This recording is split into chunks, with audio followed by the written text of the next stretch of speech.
Welcome to Fantasy Audiobook. People at Marvel, join the group chat. Chapter 31. Although I agreed. But, how to arrange it? If I remember correctly, Wanda at the moment was in a semi-awakening state. In an extremely strong subconscious state, a certain degree of probability modification can be achieved. And Pietro is not awakening yet. The mind gem can guide two people and perform awakening, and there is no reason why the power gem cannot do this. Maybe you can try it. Pietro, Wanda, right. Moyu turned around and said softly, "Did the Ancient One magician arrange the corresponding identity information for you?" "Sir." Facing Moyu's gaze, Pietro gritted his teeth, took a gentle step, and stood in front of Wanda. "Sorry, no. That's it." Looking at the two people who were full of uneasiness, Moyu nodded secretly. "Wait a minute." As he said that, Moyu's eyes flickered, the genetic engine was already turning, and then he raised his hand and pressed it gently. The space in front of him surged like waves. "Move your hands up and down, push left and right." The single bathroom on the left seems to have been mirrored and turned into two single rooms. It was as if the thumb, index finger and middle finger were clasping something. With a slight twist clockwise, the luxurious bedroom on the right was directly replicated into 3 copies. After doing all this, Z gently snapped his fingers. 2 new sets of clothes and toiletries that had not been opened fell on the sofa on the left. Pietro and Wanda watched this scene unfold, dumbfounded. It's not that Moyu was showing off his skills, but the top floor of the Empire State Building was not originally designed for housing. Although money is God in the United States, it can even open the door for congressmen to use the top floor of the Empire State Building as housing. But no matter what, the original plan of the design cannot be changed. It is quite good to be able to change it into a luxurious house with 1 bedroom, 1 living room and 1 bathroom. Naturally, there are no guest rooms or anything like that. All right, after finishing these things, Moyu raised his head slightly. "I will take care of the identity matter. What you have to do now is to take a good bath and tidy up, and then eat and drink enough. Since the Ancient One magician has taken care of you, you can stay with me. Have a good sleep at night and recuperate your energy. We will discuss the rest tomorrow." "Oh, okay. Pietro and Wanda recovered from the shock and responded hurriedly. The two looked at each other and nodded in unison. Then he walked cautiously, took his own toiletries and change of clothes from the sofa, lowered his head, and walked to the bathroom with small steps. After watching the two of them walk into the bathroom, Moyu slowly turned back. "I started to think about the training plan for the two of them. It's not that he wants to cause trouble, but the Ancient One magician gave him too much. There is absolutely no reason to refuse. Moreover, you can also take the opportunity to learn about one of the 3 oldest powers in the almighty universe. Why not do it? Although he has a progress bar, gold finger that is almost a bug. But you can't expect to get some incredible level of ability every time. The first time was a super gene, the second time was an invitation to join the group, and who knows what the third time was. Before the unknown becomes known, it is always good to be more prepared." To be honest, Ancient One magician's sudden move really surprised him. Most of the reasons why he gave advice to the Ancient One magician were just to test the attitude of the Ancient One magician. Unexpectedly, the other party actually came for real. Wanda is already a candidate for Sorcerer Supreme, but what about Strange? If the Ancient One magician has really made his decision. So no matter which aspect you look at, Strange can't compete with Wanda at all. The priorities of the two are not in the same dimension at all. Origin magic power is one of the 3 oldest powers in the almighty universe. Even after the MCU has been whittled down to become origin magic power, its upper limit can still easily exceed the super single level, approaching the multi-universe level. You know, in the original timeline, Wanda, who had no systematic study at all, has been ranked at the top of many superheroes thanks to the power of I am thinking. After getting the Book of Darkness and studying it systematically for a period of time, he grew to the point where Strange could only run away when he saw it. One can imagine how abnormal the growth rate of Chaos Force is. As for Pietro, the twin, that's more ordinary. Although the names are both Quicksilver, compared to the Quicksilver next door, which is so fast that it can transcend time, it is completely different from the same dimension. If the one next door can be called a time walker, then the one over here can only be regarded as a sonic walker. The gap is a little over 100 million. But even so, Pietro's potential is not small. As long as his speed can reach Mach 20 or even Mach 30, he still cannot be underestimated. The action of force is reciprocal, speed, that is, force. It's just that this requires a strong body as support, otherwise if you attack at that speed, you will probably be the first to be broken. In the original timeline, Wanda had begun awakening when she was 10 years old. Later, she was exposed to the mind gem in HYDRA's testing base before she could fully awaken the origin magic power. The same was true for Pietro. Since mind gem can do it, then. Thinking of this, Moyu lowered his head and looked at the quiet power gem in his palm. Maybe give it a try. Now that he can perfectly control the power of the power stone, there is no possibility of accidentally bursting the two of them. In this way, it may be possible to directly use the Power Stone's ability to completely awaken the two people's power. No need to wait years for Mind Gem to arrive at your doorstep. So, is this considered training? Moyu was unexpectedly a little excited when he thought that Wanda might be trained by him to become the most powerful Sorcerer Supreme. The training strategy for two people is easy to plan. But before that, there is one more important thing that needs to be resolved. It's not a matter of identity information. That kind of thing can be as simple as a dark data intrusion. The important thing is the choice of the two of them. It remains to be seen whether Wanda and Pietro are willing to truly step into this complex world. Moyu didn't want to go beyond their subjective opinions and make a choice for them. Only after the two of them have thought carefully and decided to step into the more complex side of the world. Mowuri would choose to launch this plan. After all, being a superhero is not that easy, and there is nothing good to be.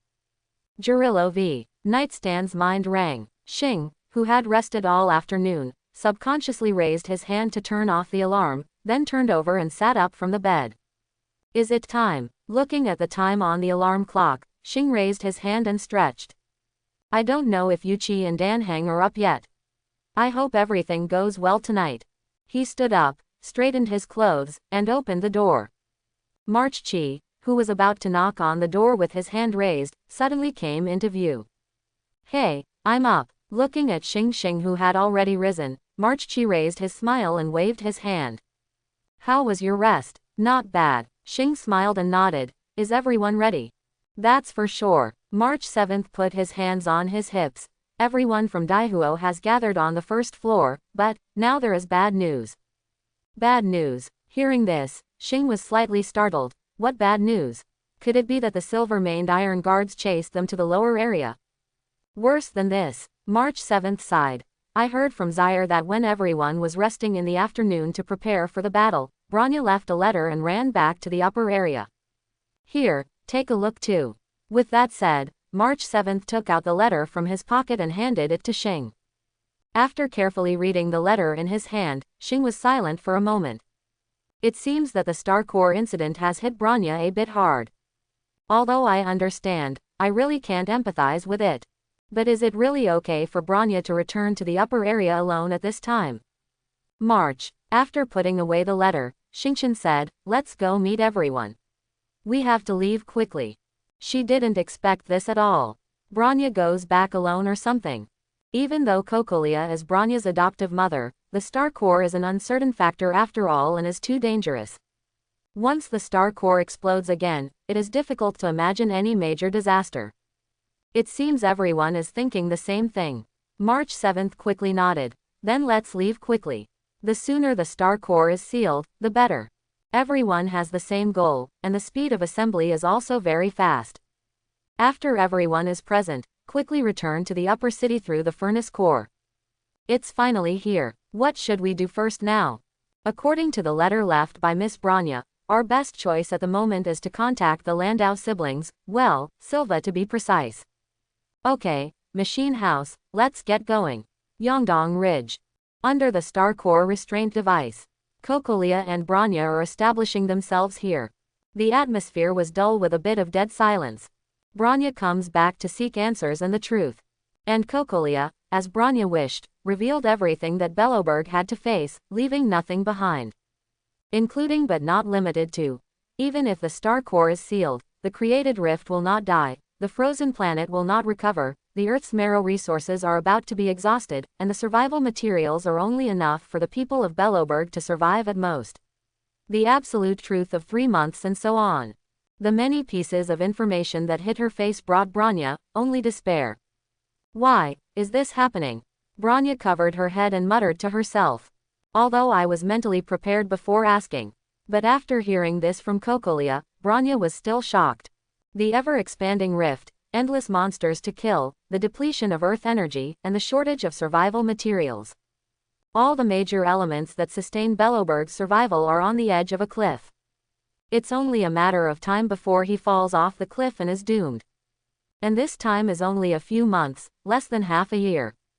It was countless times worse than she had imagined before.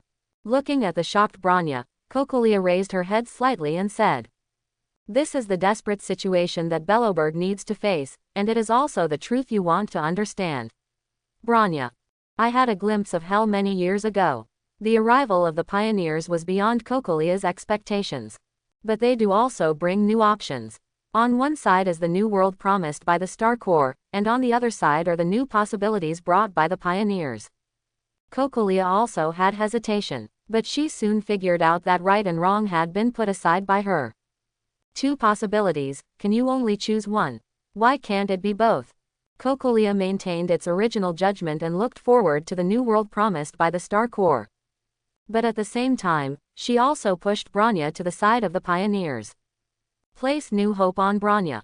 It is no longer important who is right or wrong. Because there will definitely be a final confrontation between the two. If she wins, it means that these pioneers are nothing more than mediocrity, and the so-called new hope is nothing more than a mirror and a moon in the water. If she loses, that's fine. By then, she will be buried here and the Star Corps will be sealed. And Branya will lead Belloberg to a new future with the help of the pioneers. It doesn't matter which side wins. Because they are just a death struggle before the final despair comes. Either fight before death, or die in silence. Belloberg has no choice but to retreat. The atmosphere between the two fell silent. Branya didn't know what to say at all. Cocolia was not in a hurry. Just wait patiently. The track to the future is ready. Now, all that's left is for the players to enter. I do not know how long it has been. After regaining consciousness, Branya slowly raised her head. Mother, do you really believe in the promise made by Shink? It was it that summoned the ice and snow in the frozen world, opened the door to the cracked world, and destroyed our civilization several times. Branya, Cocolia interrupted Branya's words and said softly. From the moment the extraterrestrial invaders arrived, this world has been sentenced to death, but the Star Corps, it retains a glimmer of hope for Belloberg. Call. Branya took a deep breath. Mother, this so-called ray of hope is nothing more than the Star Corps' ruthless mockery of us. I learned from the star that those invaders from the sky are named Antimatter Legion. The reason why they invaded our world is precisely the path led by the Star Corps. Wherever the Star Corps goes, the Antimatter Army will surely follow. It's all because of the Star Corps. It's the culprit that caused all of this to happen. Even so, is Mother still willing to believe in Star Corps' promise? Quote. Cocolia remained silent, just turned around and looked up at the Star Corps, and then said. So, is this your choice? I understand, Branya. Branya, Belloberg doesn't have much time left, and I don't have much time left either. Standing under the Star Corps, Cocolia lowered her head slightly and looked at her right hand that was almost eroded by ice. The emotional warmth in her eyes was slowly fading away. At the end of this, I want to hear your thoughts. Branya, who was still silent, did not fully understand the final farewell in Cocolia's words. She was sorting out her thoughts and wanted to give her own answer. After taking a deep breath, Branya raised her head firmly. I'm sorry, Mother, this last time. I can't stand by your side. You once said that the depths of human nature are filled with stupidity and cowardice. Perhaps this is true. Desperate situations will indeed reflect the darkest side of the human heart. But, Mother, you have missed those who survive and fight hard in desperate situations. I saw extremely dazzling light in them, on the front line of the penalty area, in the lower area, and in the corners that are ignored by you. The ancestors built this city with their hands and struggled to continue civilization in the swaying wind and snow. Even if this world is destined to fall apart, the road to the end should be paved by human hands, rather than leaving fate to this scourge that brings disaster. Bronya seemed to be getting more and more excited, and her speaking speed was gradually increasing. We are great Asgardians elected by ordinary people, Mother. Our duty is to preserve the world built by humans. We are not gods or judges. You want to trample humanity under your feet and act as a referee and a god at the same time. I cannot allow this kind of thing. Quote. I understand, Bronya. Cocolia seemed to have already understood Bronya's choice, and the corners of her mouth curved. Bronya would never let her down, and this time, too. At the same time, the bewitching voice of the Star Core sounded in Cocolia's mind again. This time, the emotional warmth in Cocolia's eyes completely dissipated. The two tracks have reached their respective ends. The final showdown is about to begin. The winner will decide what kind of future this world will lead. Let's stop the brainwashing, which. Suddenly, several tearing air sounds suddenly sounded. Zaire, who led the charge, quickly rushed to Bronya's side in a quantum shuttle manner, grabbed Bronya's hand with one hand and led her back a short distance. The other hand was holding the giant scythe tightly, staring at Cocolia standing under the Star Core restraint device with a vigilant face. Xing, March 7th and Dan Heng came one after another. We're here after all. It's a pity, I thought you would be buried in the snowstorm. Cocolia turned her head, crossed her arms, and spoke in an extremely cold tone. Nice thought, Witch. Zaire snorted coldly. We won't get there until we defeat you. Exier, looking at the people rushing around him, Bronya clasped one hand on his chest, feeling that the emotions in his chest were extremely agitated. I didn't even know what to say for a moment. Don't worry, Bronya, leave the rest to us. Xing smiled slightly at Bronya. We will keep our promise and completely seal the Star Core. Don't worry about other problems. I will find a way to bring you energy supply and survival supplies. Except for the splitting of the world, which is currently not a solution, I can solve most problems by myself. For such a trivial matter, there is no need to bother Jizi and Uncle Yang to come forward. There are many big dog owners in the group. As long as you take some local products from this world, you can get back a lot of supplies. I believe Mr. Tony will definitely be happy to do so. Etc. Thinking of this, Xing was suddenly stunned. She seemed to have accidentally forgotten something because she was too worried about Bronya's safety. Hiss, live broadcast, live broadcast. Xing found a moment to take a look. The screen was filled with question marks and at. It's over. Because I wanted to have a good rest, I blocked the group messages before taking a break. As a result, I accidentally lost the group members. Look at the various speculations and ideas among the group members. Xing felt slightly guilty. If she explains it properly, it should be, no problem, right? Forget it, let's just drive. Ding, group member Pioneer Star, open the live broadcast room. Trailblazer Star. Sorry, everyone, because the situation is urgent, I forgot to start the live broadcast. Almost immediately after the beep sounded, 4 figures instantly appeared not far behind Xing. Rimuru was the first to speak. It's finally open. We agreed to start the live broadcast at 8 o'clock. It's almost 10 o'clock now. We've been waiting for you for 2 hours. We thought you had an accident. Unexpectedly, did you just forget? Xing quietly turned around and blinked, then turned back with a serious face.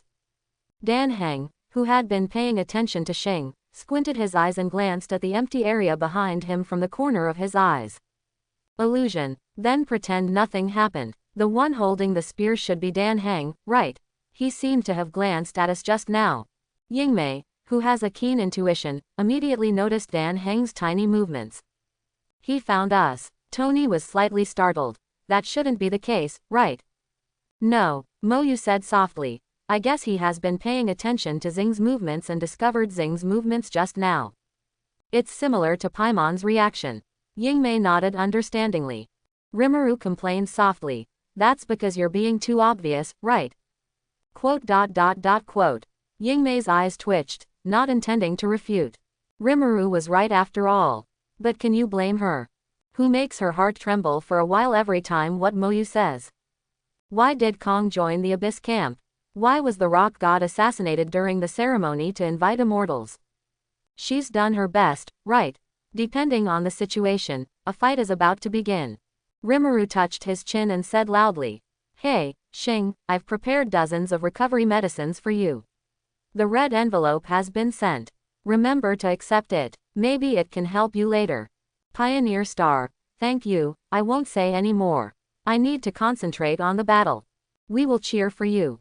Yingmei put her hands on her hips and smiled. Quote. Come on, God, are you just watching a show? Xing can now understand Ying's mood at noon today. It's really easy if things don't happen to you. It was pleasant at noon, but miserable at night. Did the retribution come so quickly? It's hard to resist. The city. Bellowberg's fate is sealed. Cocolia looked at Branya in front of her calmly, and a smile reappeared on the corner of her mouth. It will unfold a new future in our hands. Compared to her own victory, she hopes that Branya will be the final winner of this war. From the moment she abandoned Safeguard in despair and chose to trade with Star Corps, the future no longer belongs to her. But her child, Branya, can lead to a completely different and bright future. Even if this is just a delusion.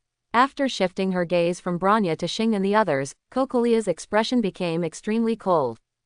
You will serve as the cornerstone of the new world. It is impossible to establish the new without destroying the old. A lance wrapped in cold ice appeared in Cocolia's hand, its blade pointed directly at the train set. As a great Asgardian, I ask you to get up. Creation engine.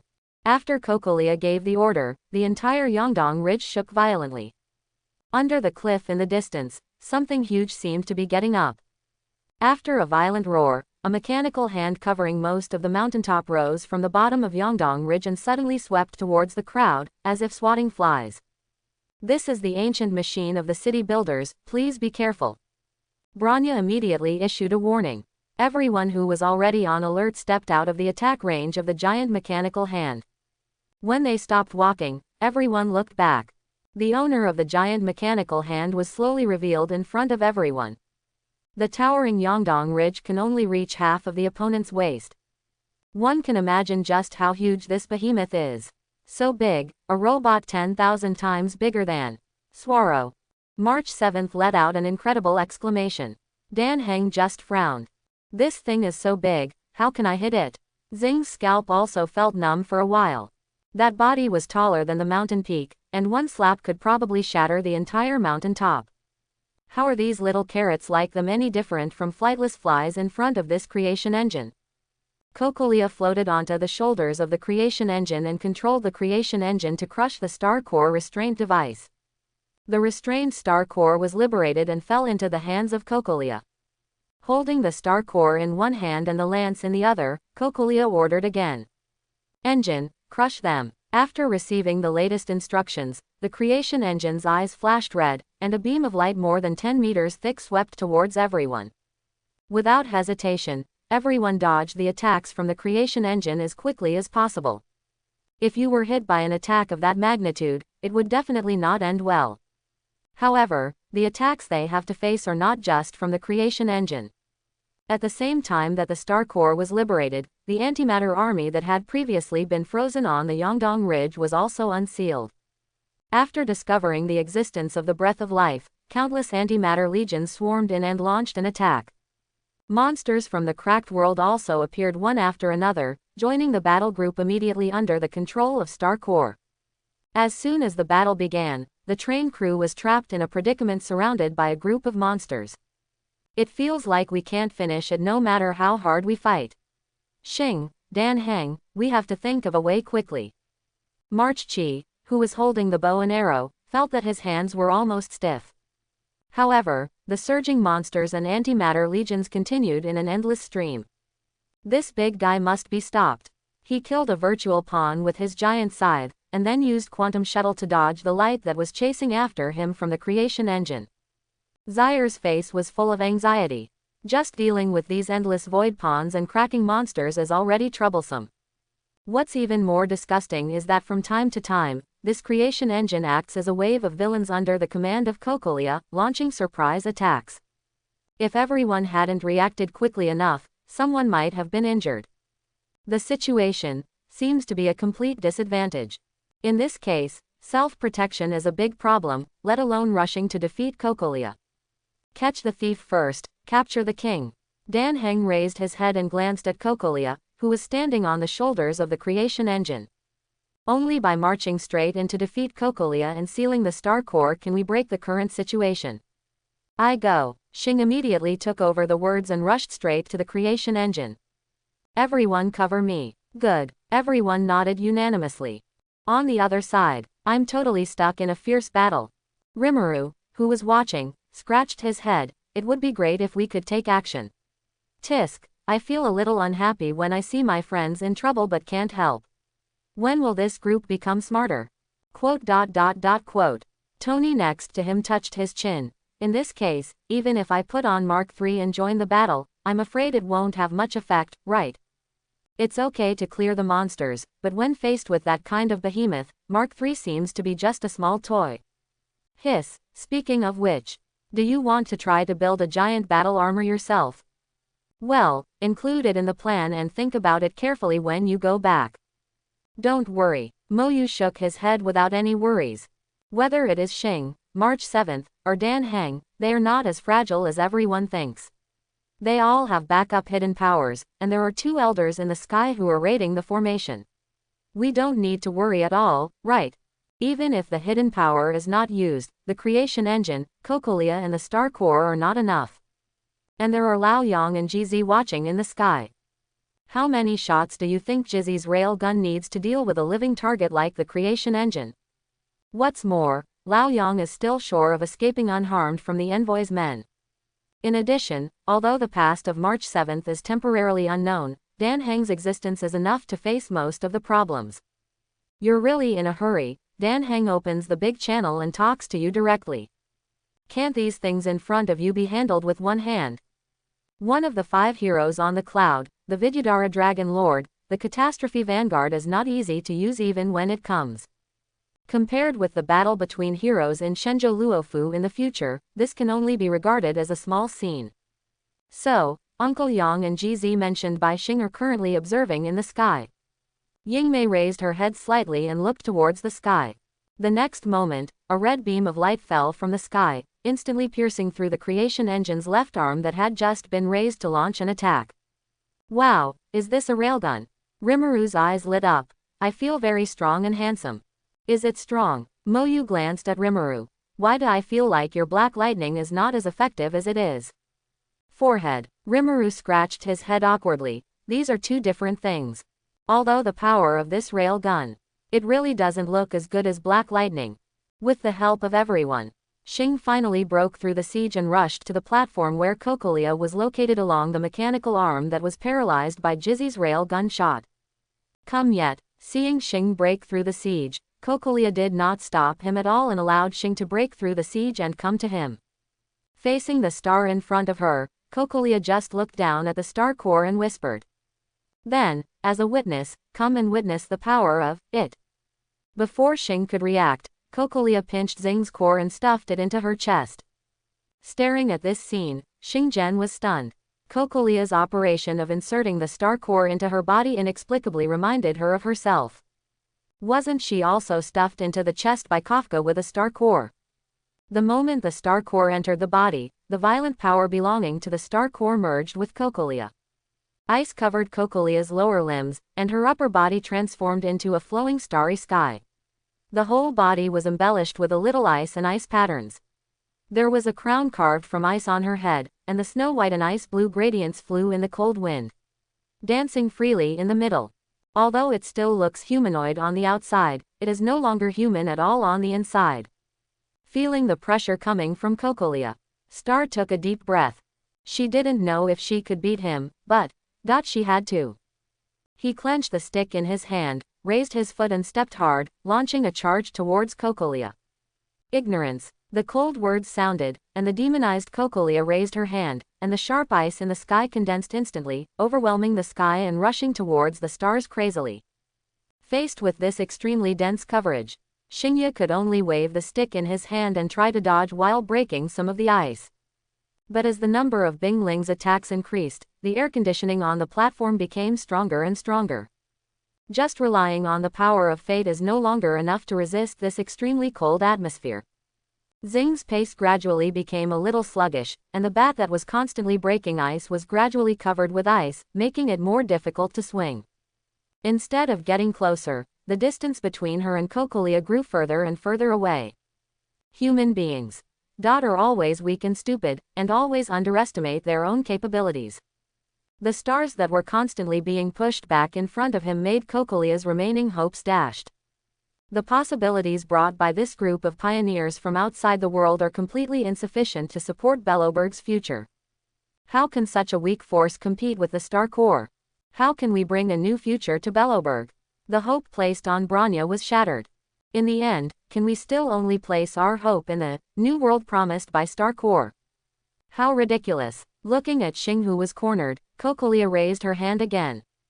The lance that had been abandoned before slowly appeared in front of him. Begin with preservation and end with preservation. This blow was the beginning of completely abandoning the protection and throwing himself into destruction. Let me give you despair. It brought hope, but it was shattered so easily. All that was left for her was more despair. With hate for this group of so-called pioneers who bring hope.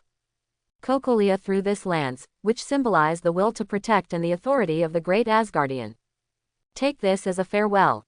The speed of the lance is very fast. Xing was almost unable to react as the frost had already spread to his body.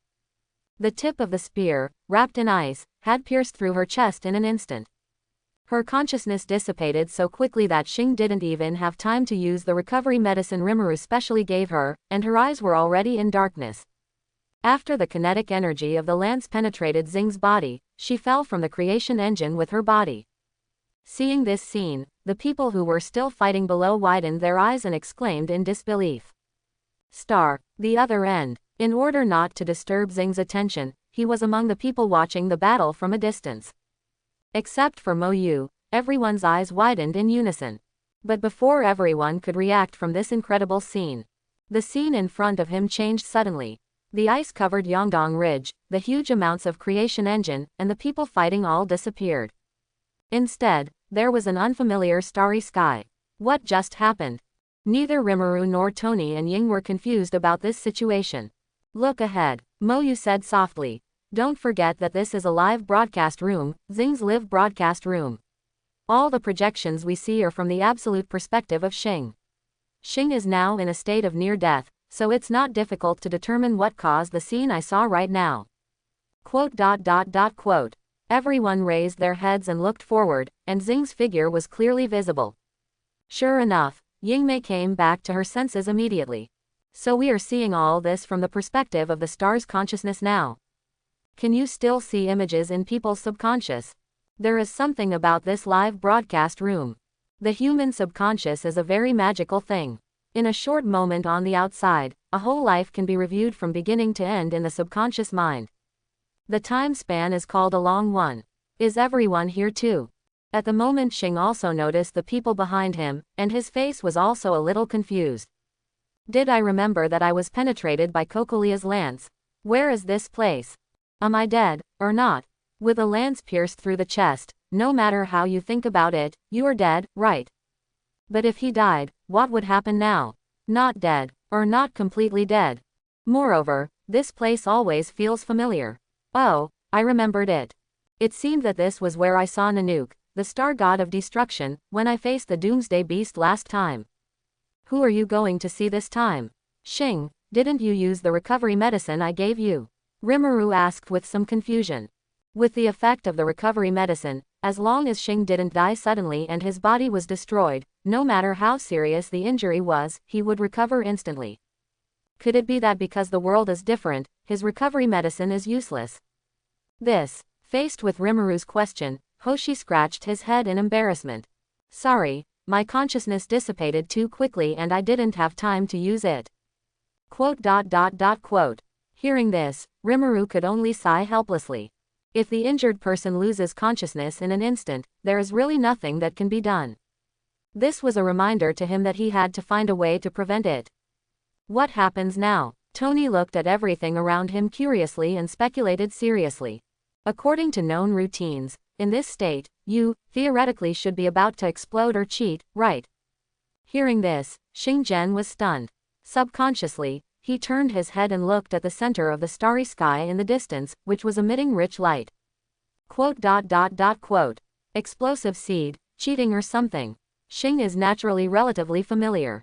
After all, she would also read novels when she was bored. Especially after joining the group, I often indulged in all kinds of strange things. Now that all this is happening to her, she always has a very magical feeling. So, you are the audience on the set now, and I am the protagonist of the movie. Xing couldn't help but complained, and said with a red face. What kind of shameful play is this? Cheating in front of everyone. Can you step back for a while and come back when I'm done? When you make fun of others and watch others, you feel full of joy. When the protagonist becomes himself, he feels full of shame. Why is she doing a live broadcast today? If you forget it at first, wouldn't it be better to keep forgetting it? The worst I can do is apologize after the war. Can you turn it off now? Hey, are you giving up now? Yingmei raised her eyebrows and said, you have a beautiful idea. During the immortal invitation ceremony, who was the first to take out his cell phone and take random pictures? Now that it's your turn, you want to drive us away. There's no door. Having said this, Yingmei deliberately raised her finger and pointed at Tony next to her. Oh, I forgot to tell you, the glasses hanging on Mr. Tony's face have built-in camera function, and they are full frequency ultra clear. Besides, even though Rimuru didn't bring anything, his great sage has been recording. I don't know much about Moyu, but it's obvious that he is unlikely to miss it. I'm probably the only one here who is relatively innocent. I didn't bring any equipment. Well, actually there is no need for it.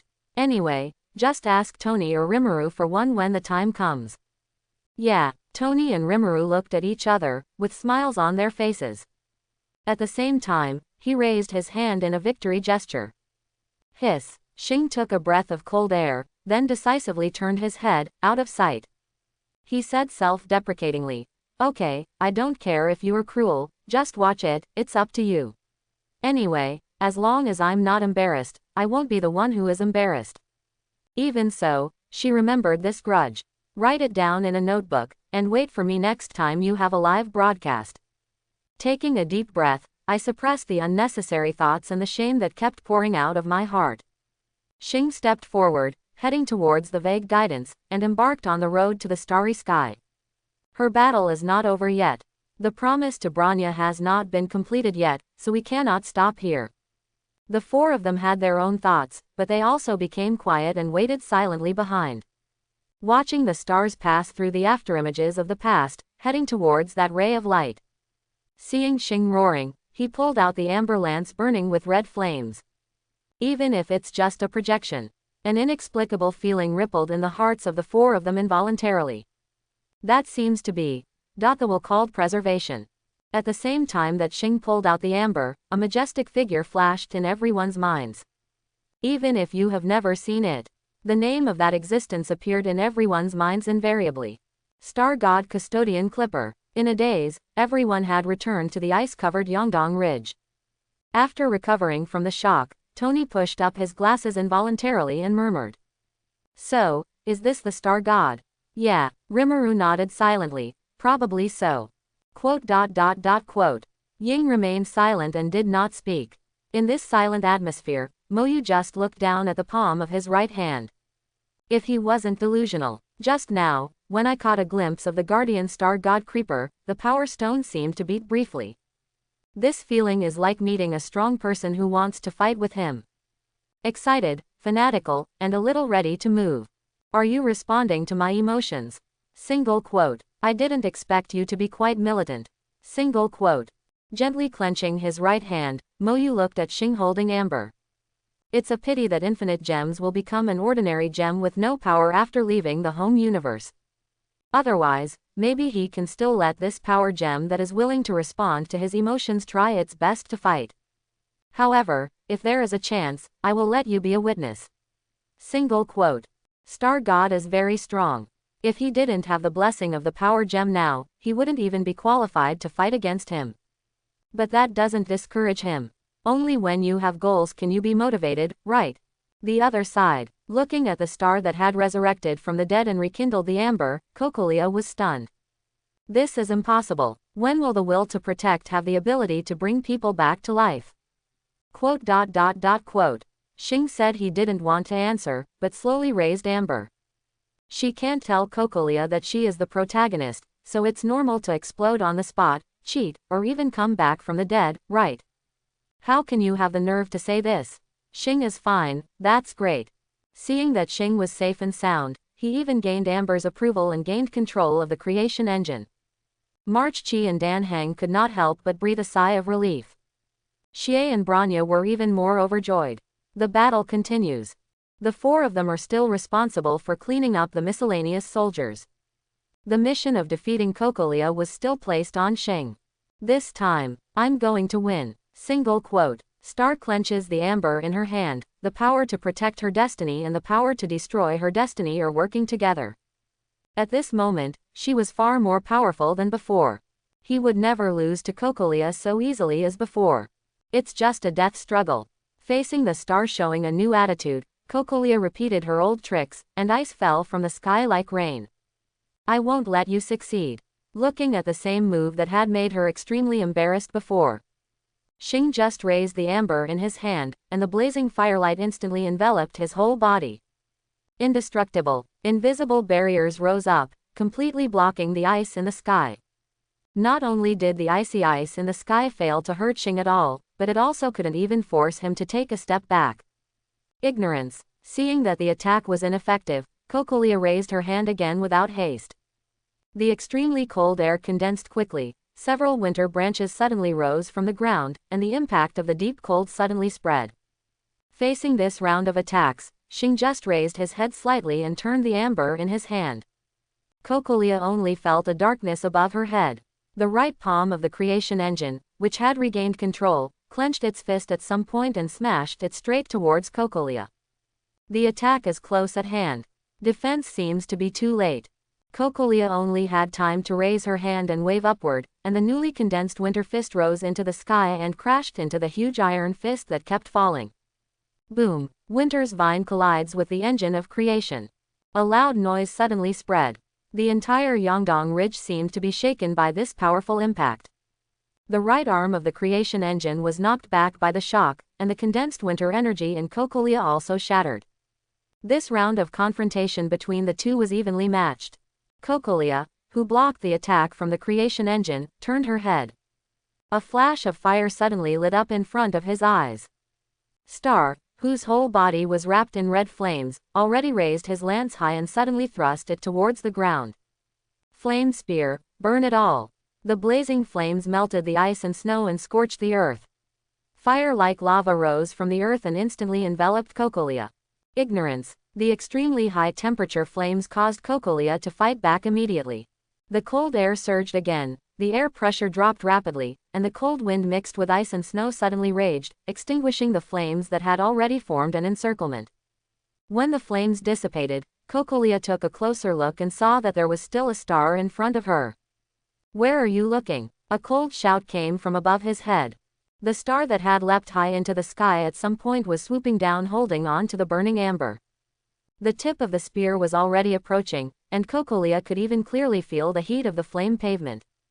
Facing this blow, Cocolia didn't even bother to move. She just raised her arms and clenched her hands into claws. Imaginary energy spurted out. An imaginary energy ball shaped like a black hole collided head-on with the swooping flame spear. The two collided with terrifying power, and huge amounts of counter-shock force pushed the swooping star out, and Cocolia was also forced back a considerable distance. Xing stabilized his center of gravity in midair and landed safely with amber in hand. Holding the amber, he frowned, thinking about the next attack pattern. None of her attacks in this round were successful, and they were all blocked by Cocolia in various ways. I have to say, it's very tricky. This guy is much harder to beat than any empty pawn. Among the various monsters Xing had fought against, Cocolia ranked second. The first one was of course the Doomsday Beast I encountered at the Black Tower space station.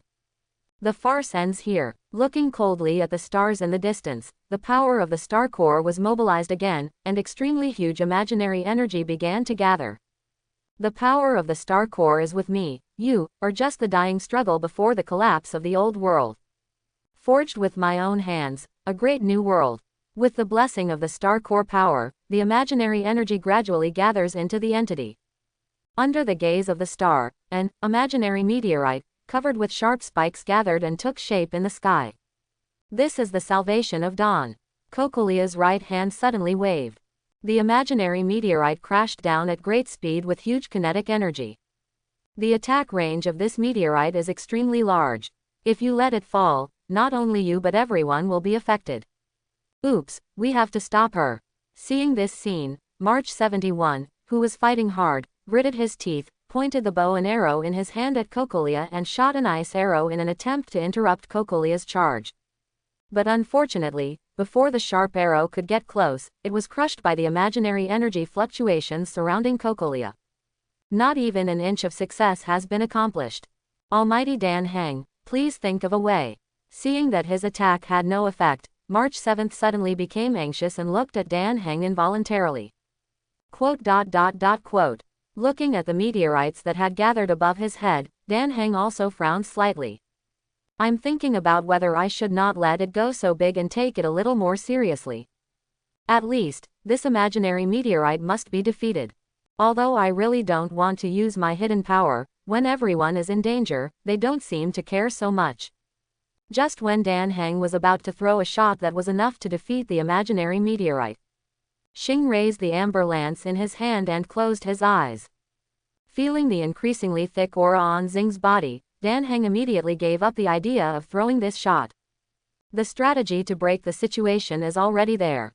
Holding the amber star, he uses his own will as a bridge to infuse the protective will of the great Asgardians of all ages. It takes the power of protecting one's destiny to a whole new level. Save. With a deep shout, a physical shield visible to the naked eye suddenly took shape, covering all friendly units. Although the shield covering his body seems as thin as paper, but somehow it gave everyone a complete sense of security. This shield feels very strong. March Chi looked at the thin layer of red light covering herself with surprise. I didn't expect Xing to have this trick. Although she can also generate a shield herself, unfortunately she can only protect a single target. Didn't you expect that Xing's accomplishments in this area were even better than his own? Concentrate on the enemy, the sword of the Shu soldiers will almost hit you. Looking at the distracted March Chi, Dan Heng, who stabbed the Shu pawn through with one shot, gave a helpless reminder. On March 71, he turned his head and saw a virtual soldier approaching without knowing when, and the blade in his hand was already close at hand. The frightened March Chi let out a scream, and then subconsciously kicked him out. With the support of the shield, with this kick, the virtual pawn in front of him was kicked backwards, knocking over several virtual pawns one after another, and rolled into a ball in the snow. Wow, when did my power become so strong? March Chi was full of surprise, hiding the results of his kick. Is that your power? The virtual soldier was obviously knocked out by the shield on your body, right? Dan Heng expressed that he was very tired and no longer wanted to talk. With the blessing of the shields on their bodies, everyone seemed to be getting more and more brave in killing, but they had completely forgotten about the imaginary meteorites falling from the sky. The imaginary meteorite fell as scheduled. The world fell silent, followed by the deafening roar. Yangdong Ridge was constantly trembling under the impact of this imaginary meteorite. A storm swept across, and the thick ice and snow covering the top of the mountain was blown away. Broken rolling stones constantly fell from the mountains into the valley. This blow was enough to clear the screen, directly changing the pattern on the top of Yangdong Ridge. Most of the empty ponds turned into powder and dissipated under the impact of this round of attacks. But the people at the center of the explosion remained motionless under the protection of this seemingly thin shield. Is this a friendly force? Looking at the almost empty ponds, March was overjoyed. Cut, Zaire snorted disdainfully. If it weren't for Yuxing's shield, friendly forces. March scratched her head in embarrassment. That's all I said. Branya was silent. Even though her sight was blocked by the thick snow and smoke, she still looked in the direction where Kokolia was before. No matter what mistakes Kokolia made, The other person is her adoptive mother, and this will never change. While she was worried about Xing, why didn't she care about Cocolia? This is impossible. Looking at the star that was intact under the attack, Cocolia expressed some disbelief. Will to protect. Can he block her strongest blow with the power of the star core so easily? Nothing is impossible. Xing held Amber in his hand with a faint smile on his face. People's will is indeed very fragile sometimes, but you forget one fact. That is, human will, while most fragile, is also the most tenacious existence. It is an indelible and eternal thing. The most tenacious will cannot be defeated by any means. Not even the cruelest time can kill it. Never compromise, never give up. Even if you are in a desperate situation, you can still face everything with a smile. The body can be destroyed and the soul can be broken, but only the most tenacious will last forever. Accept defeat, Cocolia. Xing raised his lance, and the power from Ziyu Kunzun was released without reservation. The blazing flames rolled violently, melting the ice and snow, and igniting the earth. Fire spear, charge. The rolling flames pushed the star forward, burning everything in its path. Time seemed to stand still at this moment. Under Cocolia's gaze, the star holding Amber turned into a stream of light and penetrated her body. Pillars of flames rose into the sky, and the blazing flames burned away the cold ice wrapping her body, cutting off her connection with the star core. The monster's body returned to a human form and fell to the ground together with the star core that was about to break away. Cocolia, who was extremely embarrassed, supported her body with one hand. Ice, which he hadn't felt since the deal with Star Core, swept back. The freezing cold air made my body shiver. Seeing Cocolia defeated by Xing, Yuqi and Dan Heng breathed a sigh of relief. The next step is to seal the Star Core. Well, but they can't do this, they have to call Uncle Yang down. After all, Uncle Yang was responsible for handling the previous Star Cores. The two immediately raised their hands and clicked on their headsets, communicating with Jizi and Uncle Yang respectively. On the other side, Branya walked towards Cocolia with a complicated expression. Zaire followed behind with some uneasiness. Everything seems to be over. Xing, this guy is quite handsome. Rimuru, who was watching the battle from a distance, breathed a sigh of relief. It was a short battle, but it was full of twists and turns. When I was penetrated by a lance before, I thought I was going to get cold. Fortunately, she is okay, but it should be over now, right? Probably. Yingmei nodded slightly. Cocolia should have no strength to fight anymore. The star core has begun to separate from her body, and it seems that the light has dimmed a little. I said. Tony raised his eyebrows. Do you want to remind Xing to pay attention to the last hit? Let me tell you this, I don't deserve to be this evil person. Rimuru shook his head without hesitation. Quote? A question mark appeared above Tony's head. He had good intentions, why did he suddenly turn into a villain? Isn't that what happens in those novels, comics, and movies? The protagonist team defeated the villain, but they were too soft and failed to hit the target, which then led to a series of tragedies and so on. Relationships. Yingmei shook her head helplessly. This Cocolia is Branya's adoptive mother after all. It would be fine if the opponent was swallowed by the star core, but if the star makes up for it, she does it in front of Branya. Knife. Tsk. Ahem, Tony coughed dryly. Well, I didn't notice this before, so it seems I can't say anything. He himself had forgotten this. After all, his focus has always been on Xing. I don't know much about Xing's partners. Thinking of this, Tony also shook his head. Okay, I won't be this evil person. Let Xing make his own decision. Anyway, there is nothing to be afraid of. As soon as Tony finished speaking, Rimuru and Ying looked at him in unison. What are you looking at me for? Facing the two people's gazes, Tony was stunned. I told you that I don't want to be this evil person anymore. That's not what we care about. Rimuru complained. Your last sentence is very dangerous, it belongs to the category of death flag. It's a high-risk line along with lines like, let's go have barbecue tonight, get married after the war is over, don't walk around until I come back, etc. Once said, there will always be consequences. Things happen. That's right. Yingmei nodded quickly. I agree with this. That's it. Tony shook his head in amusement. I'm not a crow's mouth, so it shouldn't be possible, right? Even if it does, it will only happen in your own world. You can't just say something at home and then something will go wrong in Xing's world, right? If true, what does this mean? The crow's mouth of the level universe. Impossible, absolutely impossible. Stark, the genius he is definitely not a crow's mouth. Absolute. Maybe it's because the world we live in is different. Tony's death flag did not affect the world of Star Rail. The only episode was probably the demise of Cocolia. After all, Star Core is not a good thing. Being called the cancer of all worlds by many civilizations must be justified. Those who came into contact with the Star Core and even used the power of the Star Core to still be alive. At present, there is only one extremely special case of Xing. Cocolia was completely swallowed up by the Star Core without exception. Her demise also completely declared the end of this war. The only one who felt sad was Branya. Everyone has different moods. The problem of the Star Core has been solved, and it's time to be happy. But looking at Branya's condition, everyone was not very happy. The companions are in sorrow, but they are happy. This doesn't look right no matter how you look at it, right? I wanted to open my mouth to comfort him, but I didn't know how to do it. The atmosphere was somewhat silent for a moment. Looking at this scene from a distance, Moyu turned his head. Everyone, that's it for today. I'm leaving first. I have something waiting for me tomorrow. Okay, see you next time.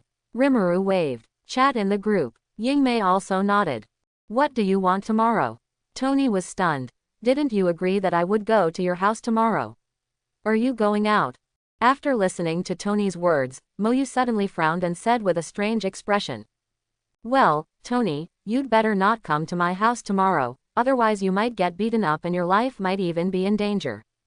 Both Wanda and Pietro hated Tony. Isn't the reason why they voluntarily became Hydra's experimental subjects precisely because they hold a breath of revenge in their hearts? The weapon that destroyed their family and was emblazoned with the Stark Industries logo will never be forgotten by either of them. What, is there going to be some magician gathering at your house tomorrow? So I, as an outsider, will be in danger if I go there. Tony touched his chin, his eyes getting brighter and brighter. Isn't this an opportunity to learn more about the world? Can I take advantage of the opportunity to join the club or something? What conditions need to be met to be eligible to join? Or is there some special test? Thinking too much. Moyu turned around and stared at Tony. There is no magician gathering, there are only two poor people whose families were destroyed by your company's missiles. If you go, you will probably be skinned and boned. Although Wanda and Pietro are not bad in nature. But when facing enemies, hatred may defeat the two people's reason. With Wanda's ability now, once she loses her mind, there will only be words of hatred in her heart. The probability rewriting initiated by the subconscious mind is definitely not something Tony can handle. These things may not happen. So it's best not to go. Listening to Moyu's description, the smile on Tony's face gradually disappeared. Obviously, he understood what Moyu wanted to express. It's my fault again, Tony sighed. I know this may be a little late, but, is there anything I can do to make up for it? I don't mean anything else, I just want to make me feel better. Although he was the controller of the company before, his company did not represent him. Whose hands the weapons he makes will fall into is not up to him. However, after all, the weapons were developed by him, manufactured by his company, and sold by his company. Things have happened, and Tony will not choose to excuse himself. I just feel a little uncomfortable. Obviously his original intention of developing and manufacturing these weapons was to protect more people. But it always backfires, often hurting more innocent people. Compensation or something. Moyu spread his hands and said, I don't think they will accept your kindness. Compensate. Maybe Tony meant well, but in the eyes of Wanda and Pietro, this is most likely a humiliation. It is the charity of hypocrites. Instead of being grateful, you will become angry. This is probably human nature. As for whether Tony can resolve their hatred for him, it depends on Tony himself. Moyu will not choose to intervene. After all, no matter which side he stood on, it didn't look good. Don't encourage others to do good unless they have suffered.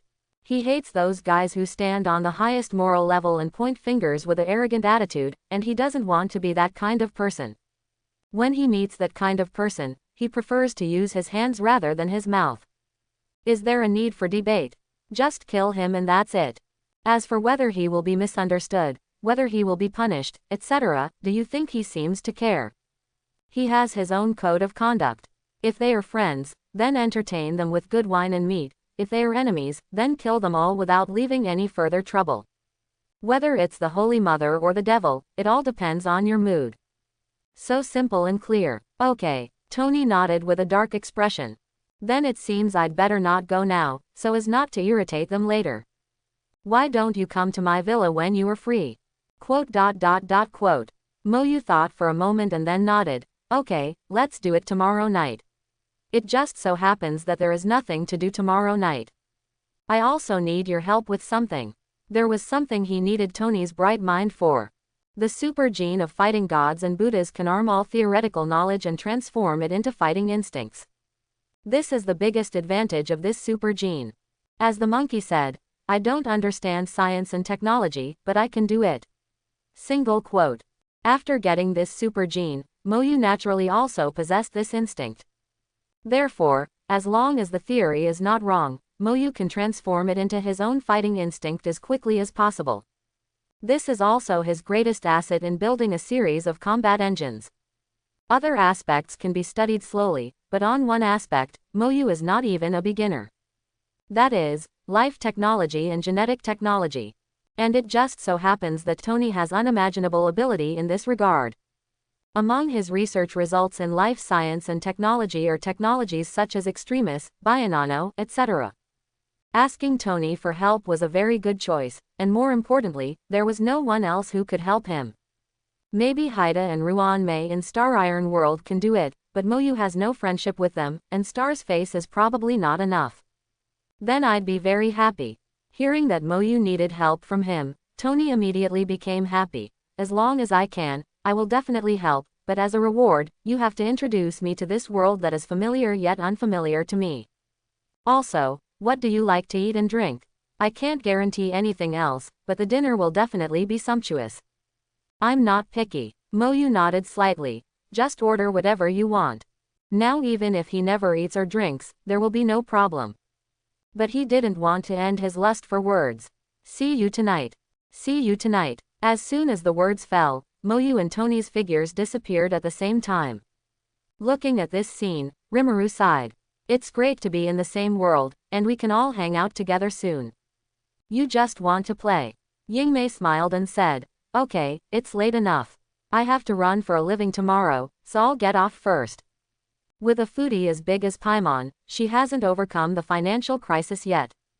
I feel like no matter how much more I save, it's not enough to spend. This emergency food is somewhat substandard. Not only cannot it be used for emergencies, it may even harm the landlord's food reserves. That's what I say, but can you soften the curve of the corners of your mouth a little? Really. Looking at the empty surroundings, Rimuru spread his hands. Busy, everyone is busy, it's better to be busy. Hey, Xing, we've all withdrawn, let's chat in the group. He waved his hand in the direction of the star, and Rimuru's figure disappeared. Star looked back and blinked. Everyone has withdrawn. Then the live broadcast will be turned off. I don't know when I can introduce everyone to GZ, Uncle Yang, Dan Heng and March. I always felt like Dan Heng had been looking at her a little strangely these past 2 days. But that's right, he didn't do much to hide it at all, let alone come up with so much information. It's impossible not to be curious. It's better to find a time to talk to everyone, so that you don't have to hide it. This kind of thing should be easy for everyone to accept, right? 5 o'clock in the morning. The top floor of the Empire State Building. The 2 doors opened one after the other. They looked at each other as if they had a tacit understanding, and then nodded silently. The 2 of them looked at the central room in unison, but the door was still closed. Wanda, there doesn't seem to be a kitchen here, and I don't see a refrigerator. Pietro was the first to speak. Mr. Moyu hasn't gotten up yet, how should we prepare breakfast? Wanda was also in trouble for a moment. Pietro, why don't you run down there? Quote. Pietro's mouth twitched. There are probably more than 100 floors here. There should be an elevator, right? Wanda looked at the door uncertainly. None of this is a problem, Wanda. Pietro shook his head decisively. Even if there is no elevator, I can run. After all, that's all I'm good at, but the key is. Wanda, we have no money. A penny stumps a heroic man. They had just been rescued from Hydra's base by the Ancient One magician. They had nothing, so where did the money come from? The two of them felt numb for a moment. Then, how about I knock on the door? Wanda turned her head and looked at Moyu's door. Don't, Pietro said with some hesitation. It's better not to wake up Mr. Moyu. Quote. Wanda suddenly fell silent. I originally planned to make a breakfast to express my gratitude. Now it seems that breakfast cannot be made. Why didn't you think of this last night? You guys got up quite early, but since you're all awake, let's come over. Moyu's voice suddenly sounded in the living room, and the two of them turned their heads to look under the floor-to-ceiling windows. I saw a hand stretching out from the lounge chair under the floor-to-ceiling window and waving to them. There was a bit of embarrassment on their faces, and then they walked away. Walking up to her, Wanda said immediately, I'm sorry to disturb your rest. It's not a disturbance, I didn't sleep at all. Moyu said nonchalantly. I'm busy developing combat engines, so how can I be in the mood to sleep? And whether he sleeps or not doesn't make much difference to him. When you are no longer busy and want to sleep, just have a good sleep. Before I could find time to watch Yinghexing's live broadcast, it was all with a certain degree of purpose. Otherwise he wouldn't have time to waste on useless things. Quote. The two were speechless for a moment, not knowing what to say. Sit down first and then talk. Moyu raised his hand and snapped his fingers, and two recliners exactly like the one under him appeared next to him. I happen to have something I want to ask your opinions on and hear your truest thoughts. This is related to your next lifestyle and future direction. Hearing this, Wanda and Pietro were stunned. Is the next thing to say about their future? The expressions on their faces became serious. Slowly he sat down on the recliner.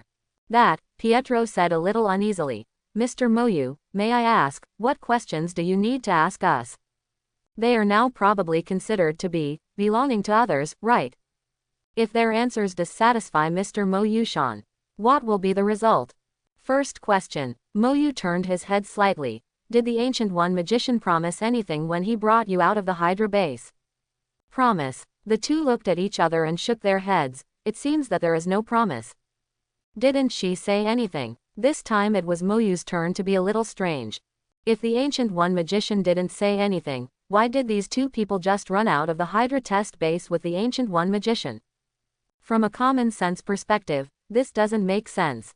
I did say something. Wanda pursed her lips and said softly, it's just that we don't quite understand.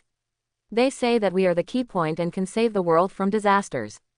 Oh, by the way, she also said that if we continue to stay at the base otherwise, Pietro might die. Because she's amazing, So you believe it? Yes, then I understand. Moyu nodded slightly, finally understanding how the Ancient One magician brought these two people out. Compared to revenge against Stark, Wanda and Pietro undoubtedly place more importance on their loved ones. Revenge is optional, but nothing can happen to each other. Because each other's existence is the only concern that the two of them still have in this world. I didn't expect that the Ancient One magician would use any means to deceive people. This is what should have happened in the original world line.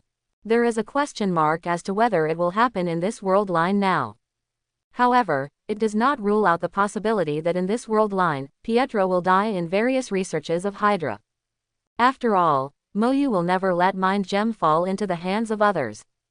Strictly speaking, this possibility is very high. And it was all caused by him. The Ancient One magician may have had a glimpse of the consequences of this future, so.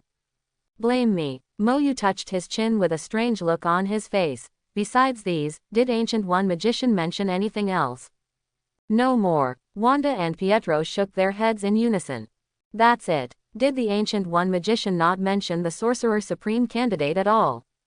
I guess I was worried that saying it too soon scared Wanda away, right? It would be strange for ordinary people not to be frightened when they hear that they are facing an ancient evil god or a dimensional Mephisto. All right. Moyu waved his hand gently, and a thick book appeared in his hand, and then said, "What kind of life do you plan to live in the future? A dull, ordinary life, or one full of mystery, unknowns, and dangers? Although you all have the qualifications to enter the mysterious side of the world, you can still choose not to step into it. You don't have to answer this question too quickly. Give me the answer after you think about it carefully. After all, once you make a choice, you may have to face two completely different futures. Although there is no way to have both. But obviously, that requires extremely powerful power. Have the power to say no to everything. It must be, don't do anything if you don't want to do it, rather than do whatever you want to do. The reason is simple, because the latter still cannot say no to everything. Moyu thinks that it is far from enough to achieve it. With his current ability, he may not even be able to do the latter, let alone the earlier one. Newcomers who have just entered the mysterious side are forced to move forward by a series of events, aren't they? There is no room for independent choice. If the two of them plan to enter the mysterious side, this will probably be the case for a long time to come. And in the process, a lot may be lost. This is why Moyu asked the two to think deeply before making a choice. Two completely different futures. Wanda and Pietro looked at each other and said with almost no hesitation, "We choose the latter." Chapter 41. We choose the latter. Wanda and Pietro chose mystery and danger almost without hesitation, rather than ordinary people's lives. It's not that Moyu can't understand this. A series of previous experiences between the two have shaped their current behavioral principles. Life is so precarious that even ensuring one's own safety can be considered a luxury. After all, their hometown, Sokovia, is a small, mountainous and barren country. It has been in turmoil for the past 100 years, and wars can be seen everywhere. It is not difficult to imagine how miserable the people there are. At a time when life and personal safety cannot be guaranteed, Wanda and Pietro naturally long for the power to control their own lives. This is also the most critical reason why the two voluntarily became Hydra test subjects. I want power, I want to take charge of my life. But this just shows that the two of them prefer to live a stable and ordinary life. If you can live a stable and happy life, who wants to rebel? Isn't it all because we have no choice and can't live anymore? Wanda and Pietro are not the kind of ambitious people who want to use their power to bring trouble to the world. The original intention of seeking strength is just to live a more stable life. Well, maybe there's a little bit of wanting to get revenge on Stark, but that's not the main part. Choose the latter. When the two of them gave the answer so easily, Moyu just raised his hand slightly. Maybe you don't understand what kind of mystery and danger I talk about, but it doesn't matter, just take a look. The space rippled with waves, and then suddenly shattered like broken glass, and the mirror space was already opened. The scene tumbled, and after coming back to consciousness, the location where the three of them were was already in the vast and boundless universe. The next moment, the universe flickers and flips like a mirror. The projection of the multidimensional universe slowly appears. Broken, twisted, chaotic. The immersive senses made the two of them shake their bodies. He was obviously stimulated by these images.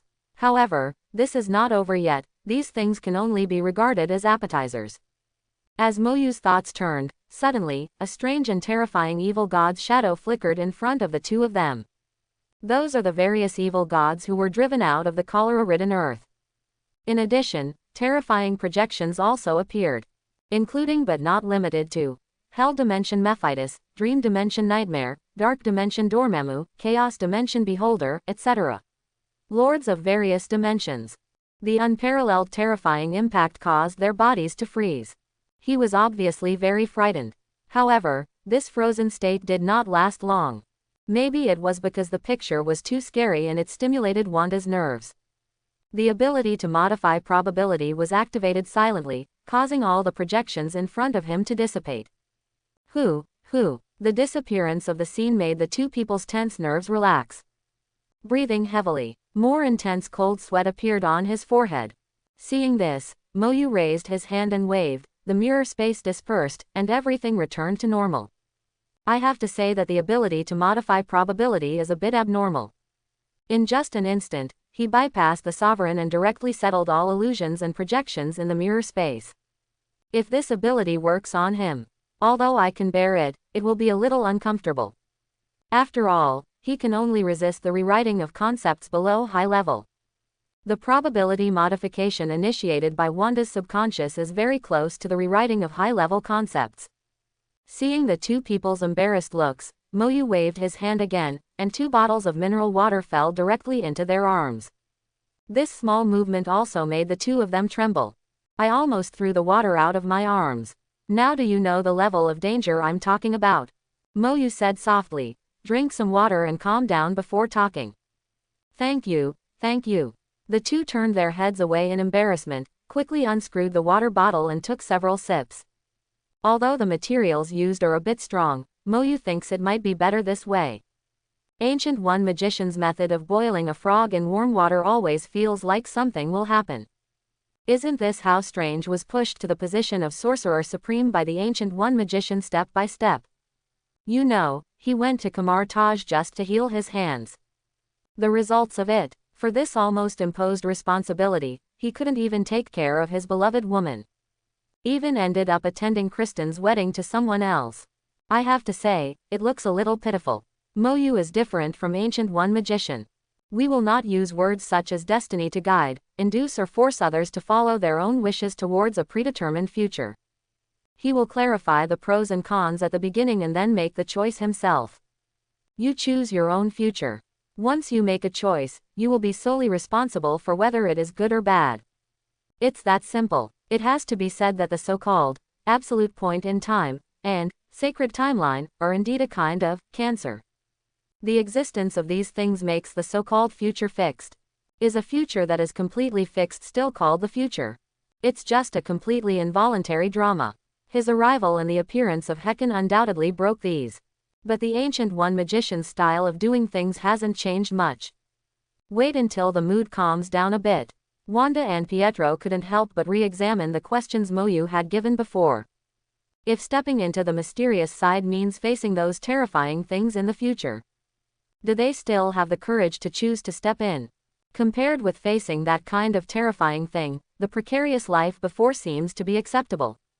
But when I thought about it again, I felt something was wrong. Even if they don't step into the mystery side, don't we have to face these things and don't exist? I'm afraid it was just blocked secretly by the magicians, and they were completely unaware.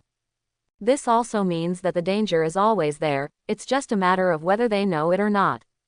After thinking about this, Wanda immediately turned her head. Pietro, I know what you want to say, but not this time. Pietro shrugged. You have to know that I was born 12 minutes earlier than you. Technically speaking, I am the older brother. Therefore, I should be the one protecting you. You can't argue with me this time. I'm the elder sister, you're the younger brother, and I'm better than you. Wanda frowned. You're just an ordinary person now, but I'm not. Strictly speaking, I've already got half a foot in it, so, you can't compete with me. No, Pietro shook his head without hesitation. You are trying to change the concept, and I don't agree with it. Pietro. Wanda's eyes widened. Are you itchy? Pietro said without fear. No matter what you say this time, if it doesn't work, it won't work. Brother must protect his sister. Quote. Watch the debate. It even went so far as to use force to coerce the other into submission. Moyu, who was next to him, secretly rolled his eyes. The fight between these two people is quite new. But unfortunately, it is basically impossible to enter the mysterious side without involving the people around you. Because there are always unscrupulous devils and evil gods who will start with your most important people to seize your weaknesses and defeat you. I have to say that Wanda and Pietro's ideas are a bit naive. Ahem, the quarrel between the two seemed to have no intention of ending. Moyu coughed neither lightly nor seriously. Quote. As if pressing the mute button, the quarrel between the two people stopped instantly. Wanda turned around awkwardly and sat upright, looking like an obedient primary school student listening attentively. Pietro looked helpless, but he also corrected his attitude. Nice idea. Moyu looked up at the two of them and said softly, but it's a pity that this is not realistic.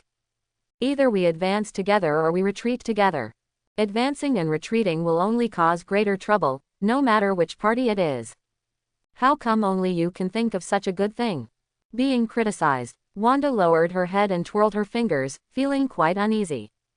Although Pietro felt that he had developed a thick skin, he still scratched his head in embarrassment at this moment. Yes, how could only the two of them think of such a good thing? Someone must have thought of it and implemented it before. Are you facing the ending? Probably, as Mr. Moyu said, it's not very beautiful. The only way that seemed to have the best of both worlds was blocked at this moment. The problem went full circle and returned to the same situation as before. Gentlemen, Pietro took a deep breath and said in a deep voice, if we choose to live an ordinary life, won't these troubles come to us? Not necessarily. Moyu calmly shook his head. As long as the Sorcerer Supreme doesn't pull the crotch, it's very simple if we just want to protect the Earth. But in the face of some disasters that affect the entire universe, even multiple universes or even multi-universe levels, something should happen. After all, magicians are not almighty gods, they are just ordinary people who have powers beyond ordinary people and are willing to shoulder the responsibility of protecting the world. There are mountains outside the mountains, there are people outside the people, and there is a sky outside the sky. The Sorcerer Supreme's power also has limits, and it is impossible to stop all disasters. When something exceeds the limit of one's ability, even the Sorcerer Supreme can only lament his own powerlessness and try his best to seek for the possible vitality. There are 4 main reasons why the Ancient One can deter the multi-universe. The first one relies on one's own ability, the second one relies on Time Gem, the third one relies on the prestige of the Trinity Wyshan Emperor, and the last one comes from the Eternal God, one of the 5 gods followed by the Ancient One. The top masters may look down on a small MCU at all. There are so many spicy multi-universes, and the MCU is just a new baby, which is not enough to fill the gap between teeth. At the next level, because Ancient One's background is too hard, the 3 supreme magic circles guarding the Earth are not vegetarian, and you have to weigh it a little before you want to make a move. Those at a lower level, such as the Dimension Lords like Dormammu, either cannot defeat the Ancient One, or are tricked by Time Gem. There is no chance of invasion. As for the lower level ones, as long as the Ancient One is still alive, they simply don't dare to come to the Earth to cause trouble.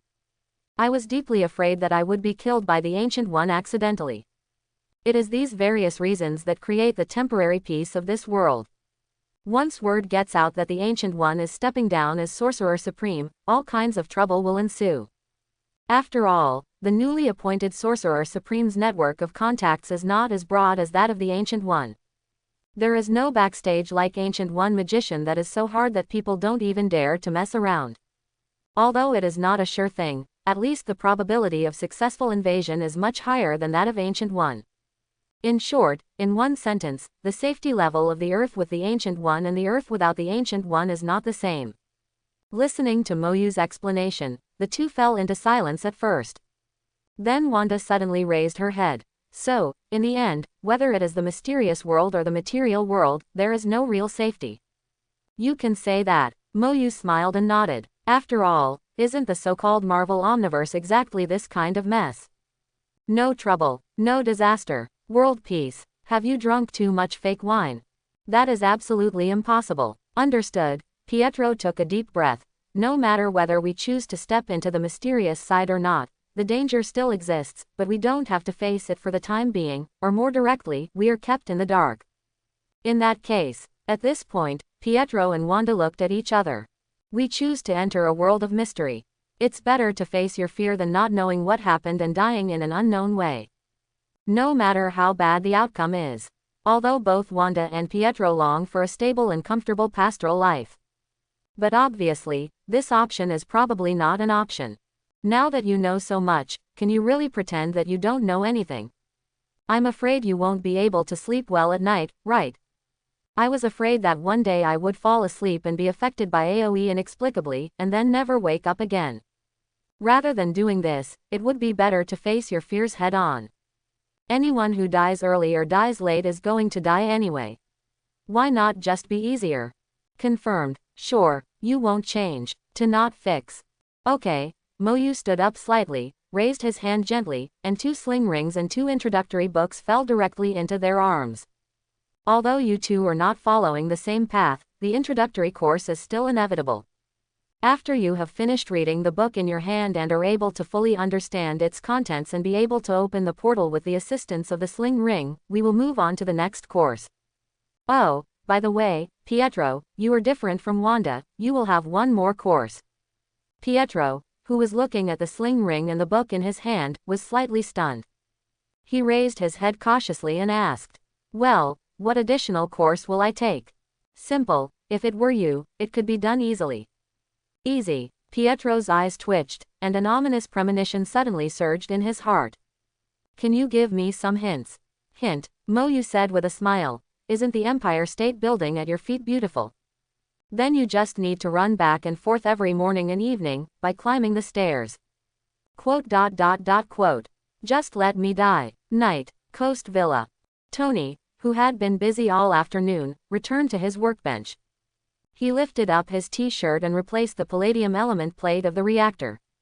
"Sir, I'm sorry, the deduction of the new element combination failed, we can't find a new element to replace the palladium element."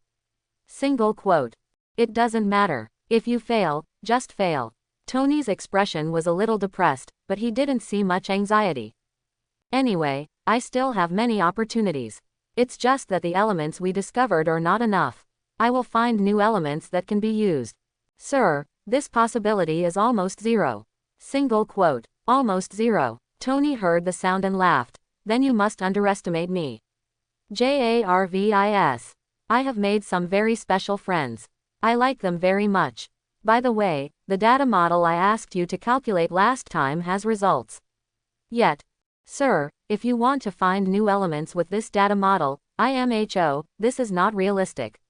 Although it is estimated that only 60% of the project has been carried out, it can be roughly concluded that the final product of this type of model has extremely high conclusion of great harm." Single quote. "Tisk," Tony smacked his lips. "Jarvis, can you stop worrying about new elements? Sir, this is about your life and safety, I think you should be more careful." Hearing this, Tony's hand movements paused slightly.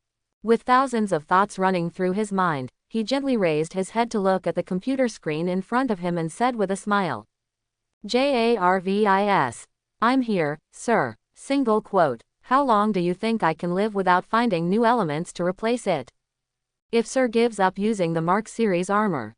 "Don't." Tony shook his head and laughed. "Let's continue to use it."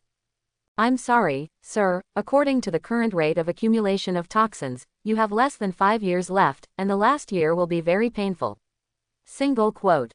Less than 5 years. Tony looked down at the purple lines spreading on his chest and next to the reactor, and said with a smile, "Jarvis, how about I make you a bet? I don't think I'll fall down on this." "Sir, judging from the current conditions, you have no possibility of winning. However, I want to lose." Single quote. Oh, the curve of Tony's mouth became wider and wider. "You can't bear to let me be your boss, right? I just don't want to change jobs." Single quote. "That's easy." Tony clapped his hands and said with a smile, "Just keep working for me." "Thank you for your trust, sir." Single quote. "By the way, Jarvis, what time is it?" 9:45, sir. "That should be coming soon." Tony stood up from his seat. "I have to take a shower, Jarvis. Don't embarrass me later. Sir." Single quote. "You'll know right away." As soon as he finished speaking, Tony hurried to the bathroom upstairs and took a very hasty shower. Pepper is not here now, and he seems to be having a hard time adapting. But he still tried his best to tidy up his appearance. "Isn't this not bad?" Tony smiled at himself in the mirror. "Unfortunately, my hair was not completely dry, and there were thick dark circles on my face." Alas, seeing that he couldn't take care of it anymore, Tony sighed helplessly, gave up, and turned around to go downstairs. Pepper was not suitable to be present for what was going to be discussed tonight, otherwise he would have asked Pepper to dress him up more delicately. The time arrived at 10 o'clock. Tony, who was looking at his watch, looked up and saw a light flashing not far away in front of his eyes. Moyu walked out of the portal on time. "You say it's 10 o'clock, it's really 10 o'clock. You don't plan to be early for a second, but let me wait for a while." Seeing Moyu arrive, Tony teased softly, "It would be nice to come." Moyu smiled and shook his head. We are bringing 2 newcomers in today, so there are a lot of things to do. Wait, are you going to introduce new people? Tony stopped smiling immediately, and the corners of his eyes twitched. Could the 2 newcomers you mentioned be the ones you mentioned before?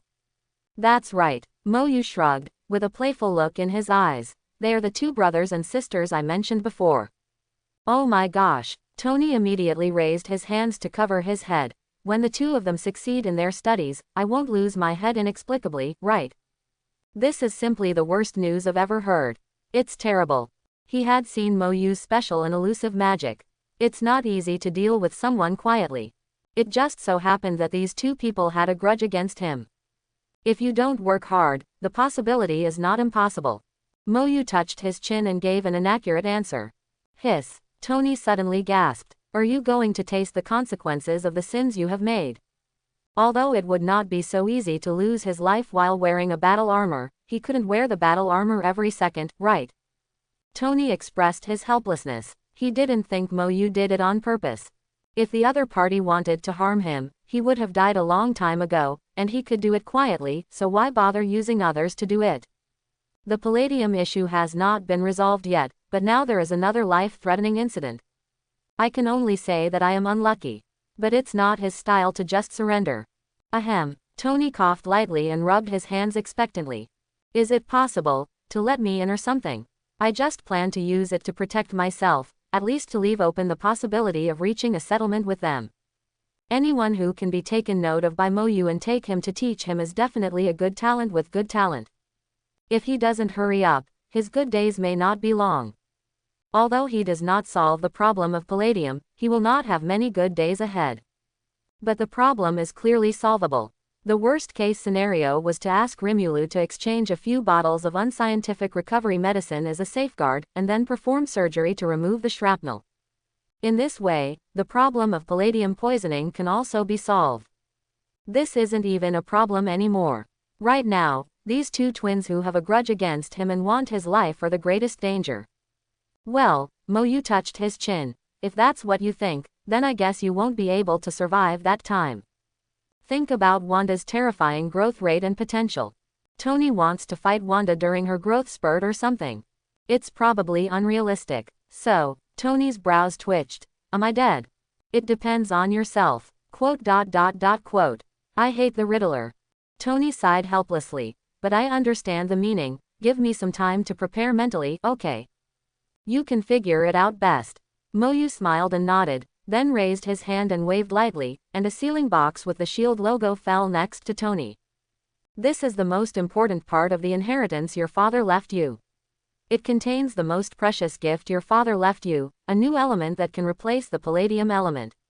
Find some time to take a look. What? Tony squinted his eyes and looked at the storage box next to him, his expression a little complicated. I know, I will take a look when I have time. Although it seemed a bit unlikely, Mo Yu didn't need to lie to himself. He said there is, so there is a high probability that it is. But how did his father discover new elements in that backward industrial era that even he couldn't discover now? This undoubtedly refreshed Tony's understanding of Howard. And, a gift, how did he know that he was facing this kind of dilemma and gave him a solution in advance? Could it be that his father also has the ability to predict the future?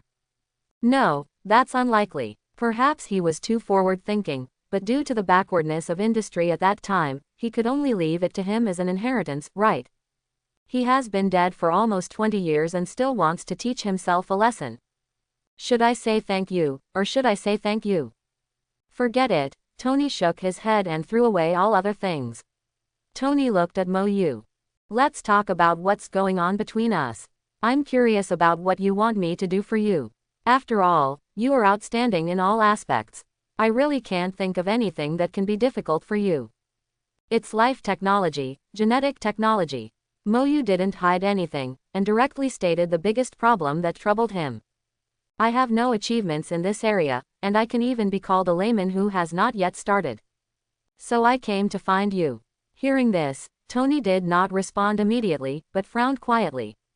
Obviously thinking or worrying about something.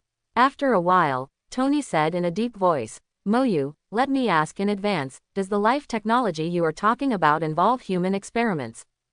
No, Moyu shook his head for a while. I only need theoretical knowledge, not so-called human experiments. Human experiments? What low-level operation is that? Even if it is the same mutant spider, it may not turn into Spider-Man if it bites different people. Not everyone who is exposed to gamma radiation can turn into the Hulk. Everyone's genetic sequence is different to some extent. As long as there is a little difference, the results obtained from different individuals must be absolutely different. He only needs to obtain theoretical knowledge, and through the screening of dark plane gene sequences, he can transform it into the one that is most suitable for him, and then apply it in weapons. There is no need for human experiments or anything like that. I can rest assured that. After receiving Moyu's affirmative reply, Tony relaxed slightly. To be honest, I haven't done much in-depth research on this aspect. You have to give me some time, probably a day or two to a week. Besides, you have to tell me what project you want to research, right? You have to give me some templates, otherwise I won't be able to start. This is simple. Moyu raised his hand and snapped his fingers, and a test tube containing blue blood and a test tube containing red blood appeared in front of Tony's eyes. You should study this first. This is what Moyu got. No, borrowed from the S.H.I.E.L.D. secret laboratory. What is this? Tony frowned and looked at the test tubes in his hands, then picked up the blue blood test tube and asked. I can understand the red one, but the blue, alien blood. Yes, Moyu nodded calmly. The owner of the blue blood is called Skrull. It is the blood of a special race in the galaxy. Its ability is imitation, more accurately, copying. It can completely copy the other party's physiological characteristics and short-term memory, and even the DNA sequence can be perfectly reproduced. Although it's not unlimited, it can still be called terrifying. The Skrull's copying ability is indeed very powerful, but it also has its limitations. First, they need to see the target to be copied with the naked eye, and the copied target must be alive. In addition, they cannot completely replicate genes that are too powerful. Other abilities that are not based on genes cannot be replicated. In addition, there are also locked and shielded ones, which they cannot copy. So Moyu is not worried that the Skrulls can copy him. If you want to copy his super gene, you must first pass the Dark Plane certification. Obviously, the Skrulls couldn't make it. Listening to Moyu's description, Tony immediately started swearing. He understood immediately how dangerous this race was. After a moment of silence, Tony asked worriedly. Moyu, let me ask first, are there any Skrulls on the Earth now? The kind with malicious intent. Definitely, Moyu nodded slightly. Not only are there are many. They are in S.H.I.E.L.D., Hydra, the U.S. military, and their members are also members of the Congress. The United States is just a hodgepodge now. What? There are bed bugs. Pa, oh my god. Tony slapped his forehead heavily. Please let me take it easy first. This news is a bit explosive, so I have to take it slow. How many minutes has it been? The information that came out of Moyu's mouth was so shocking that he didn't know what to say. Sure enough, this world was as strange as he thought. Is this still the world he knew? After coming back to his senses, Tony suddenly raised his head. Jarvis, you didn't hear anything just now, right? Yes, sir, I did not hear the chat between you and Mr. Moyu. Do you need to turn on the meeting record memo? Single quote. You know, Jarvis. Understood, sir. Single quote. Tony was still a little worried and turned to look at Moyu. Make sure no one else knows about our conversation today, right? If this news gets out, there will definitely be a big earthquake. Tony had to guard. Aliens are almost taking over the United States. It's absolutely terrifying. Definitely. Moyu gave a guarantee. At least no one in the material world can hear the content of our chat. As for the mysterious side, Moyu can't guarantee this. There are so many weird abilities.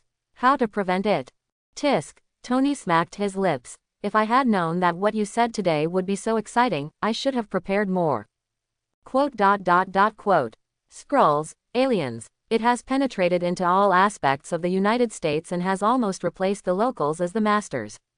Moreover, the Nazi Hydra organization that was wiped out still exists. The so-called S.H.I.E.L.D. that he had contacted before was actually Snake and S.H.I.E.L.D. Superboy, no, the Avengers Project. Could it be HYDRA's plan to rule the Earth? I almost fell for it and became a member of Hydra. This is really insidious. After a long silence, Tony sorted out the complicated thoughts in his mind. The current situation was far more complicated than he had imagined before. It can be said that one move affects the whole body. Moreover, even if he came forward to expose this, would anyone really believe what he said? I'm afraid that before he takes any action, his villa will be directly destroyed by Tomahawk missiles, right? It's a bit difficult. Tony touched his chin and asked softly, Moyu, what do you think I should do next to break this situation? No matter what Hydra and the Skrulls are up to, it's definitely not a good thing. Tony said he couldn't sit still a little.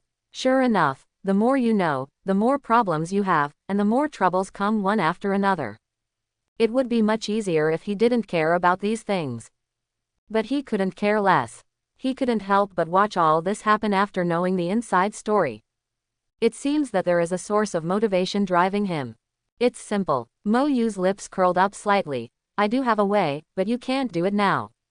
Easy. I can't do it. Tony expressed his disbelief. Tell me what you can do first. Kill them all. Moyu said 2 words lightly. The simplest way to solve a birth problem is to eliminate it at the root. Kill all Hydra members and kill all Skrulls with evil intentions. Pretty simple, right? Quote. Tony's expression suddenly froze, and he decisively admitted defeat. Okay, you're right, I really can't do it.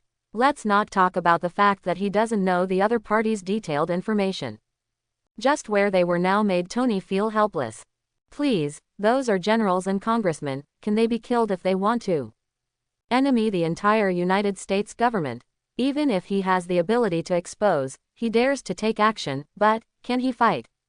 Although the strength of the Mark armor is high enough, it is still useless in the face of missiles equipped with tactical nuclear warheads.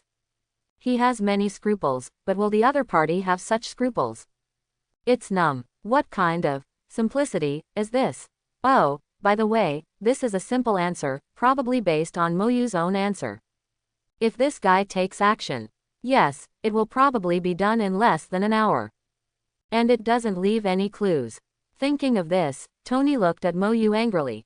If you want to say that I'm weak, just say so. There's no need to beat around the bush like that. I know I'm weak, right? Is it my fault? Moyu spread his hands, his face full of innocence. Quote. If he couldn't beat him, I really wanted to punch him in the face. Tony was furious. He simply vented his anger on the Australian blue lobster in front of him, and his mouth was full of oil. Taking out a napkin and wiping his mouth, temporarily putting aside these troublesome questions, Tony looked at another tube of red blood. This one, Tony said curiously. Since the Skrull's blood is so special, this shouldn't be easy, right? It's really not easy. Moyu picked up the lobster in his hand and said softly, the name of its owner is Carol Danvers, with the title Captain Marvel. She is an old acquaintance of the black braised egg you met before, and is the source of the Avengers plan. Well, in terms of ability, it can walk on the surface of the sun and conduct super light flights. I always feel that Carol is quite similar to him in every aspect. If it were Danvers in the comics, he would be able to reach the level of super single. But in the MCU, Carol in the form of the explosive binary star has just barely passed the threshold of level Godfather, and has been weakened a bit. Oh, Tony's eyes lit up. In what way did she do it? Similar to super soldier serum or something. It's infinite gems. Moyu raised his hand and slid his index finger gently, and 5 lifelike gems appeared in the form of projection. At the beginning of the birth of the universe, there were 6 special singularities. With the birth of the universe, the 6 singularities turned into 6 infinite stones. Each infinite stone has a specific attribute. Time, space, reality, mind, soul, and. Having said this, Moyu slowly spread his right hand, and the purple power gem shone with light, power. The upper limit of each gem is level single universe. When 6 gems are gathered together, they can reach a level beyond the single universe. Well, this is a division of strength levels based on my personal impression. It's not particularly accurate, it can only roughly cover a range. All you need to know is that the power of 6 rough stones can easily destroy and reshape a single universe. The universe we live in can only be regarded as a large toy in front of these 6 rough stones. Carol Danvers' power is obtained from part of the energy of the space gem. Oh, by the way, the gift your father prepared for you is actually the isotope of the original Power Stone, the new element closest to infinite energy, the scientific, perpetual motion machine. Quote. Looking at the scene in front of him, Tony took a long time to come to his senses. Then he lowered his head and looked at the test tubes on the table, and then looked at the sealing box on the ground. I feel like I might die suddenly. Tony raised his hand and rubbed his face vigorously, sighing. I can't sleep. I won't be able to sleep for the next month. My heart is stirring. How could he possibly sleep when there were so many things he was interested in front of him?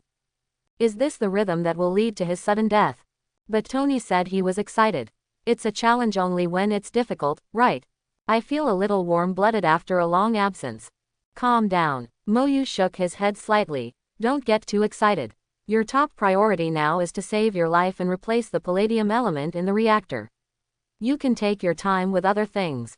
Indeed, Tony glanced down at his chest. Although it's just a matter of moving your fingers to you, it did save my life. I owe you another favor. Plus these things. I owe you more than I can count. No, am I working for you again now? That's right. Moyu was startled, then a smile appeared on his lips. Just say so. Late at night, studio under the villa area. Tony, who was knocking on the wall with a hammer, shook his aching hand. Hey, let me tell you, is it really okay for you to just sit there and scroll through the screen? Would you like to get up and move around? No. Looking at the scene in front of him, Moyu shook his head without hesitation. It's time to exercise your physical fitness. After all, you suffered a lot before. Plus, I had a little windfall. What? Tony was stunned and asked curiously, what did you find again? Jarvis. What did you show him just now? Sir, an online video in which the protagonist is a green beast. Single quote. Green beast. Tony raised his eyebrows, dropped the hammer in his hand and walked over quickly. The location in the picture is roughly inside a college. A green monster rushed left and right, beating the encircling military to a pulp. Looking at the infrasonic cannon that was directly crushed by the big man, Tony couldn't help but complain. Tisk, they are still using my products. They are obviously old items that have been phased out, but those guys from the military still use them to embarrass themselves. I seem to have an impression of this guy. Jarvis. Who is this? This is Dr. Bruce Banner, sir. Single quote. The one that got gamma rays. Tony nodded slightly, finally remembering it, and then turned to look at Moyu. Are you interested in him? It's a bit. Moyu nodded. But it's not necessary, it's just that my hands are itchy suddenly. I have been in this world for more than half a year, and the number of times I have taken action is limited to the one at the terrorist base in Afghanistan. The rest of the time, there was almost no action. Yesterday I watched a battle that went through many twists and turns in the live broadcast room. With the power gem in hand, it was inevitable that he would have a fight with someone to stretch his muscles. Definitely, the most important thing is to verify the actual combat performance of the two combat engines. The progress of the space-time engine is relatively slow. After all, it involves more complex space and time. The creation of the elemental combat engine was already halfway through, much faster than he expected. Among them, the role of power gems is indispensable. Unfortunately, the genetic engine's analysis progress of power gems is as slow as a turtle crawling, and it also takes up more than half of the genetic engine's computing power. Without the support of celestial supercomputing, it would still be difficult to rely on oneself alone. I remember the reason why this happened was because the military was researching the super soldier serum. Tony touched his chin with a strange expression. Strictly speaking, this is a mess made by the military themselves. I don't want to clean it up for them. Besides, this guy is very good at hiding. The military has been looking for him for so long but they still haven't caught him. Quote. However, this big green guy is indeed very strong. The force of each punch is at least 30 tons. And this is not the limit of his strength. Facing this kind of monster with strange strength, extremely terrifying physical fitness, and ignoring most thermal weapon attacks, Tony subconsciously simulated the scene of Mark III fighting Hulk. Preliminary calculations indicate that he may be dismantled to pieces and cannot be put back together.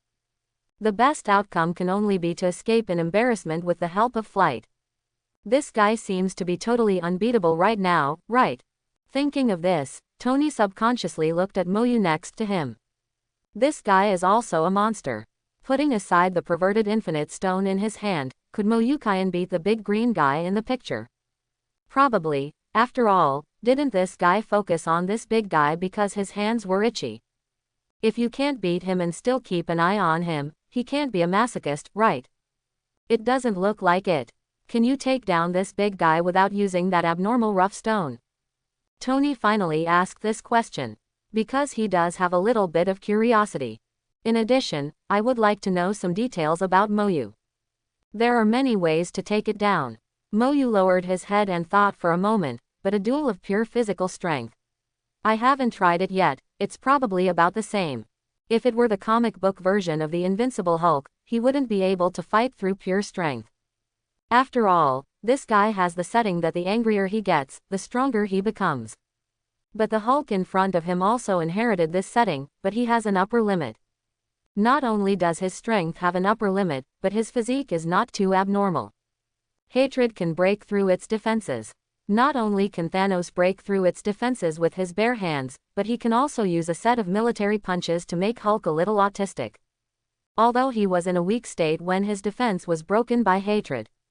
But that was not the case when I was beaten to the point of autism by Thanos.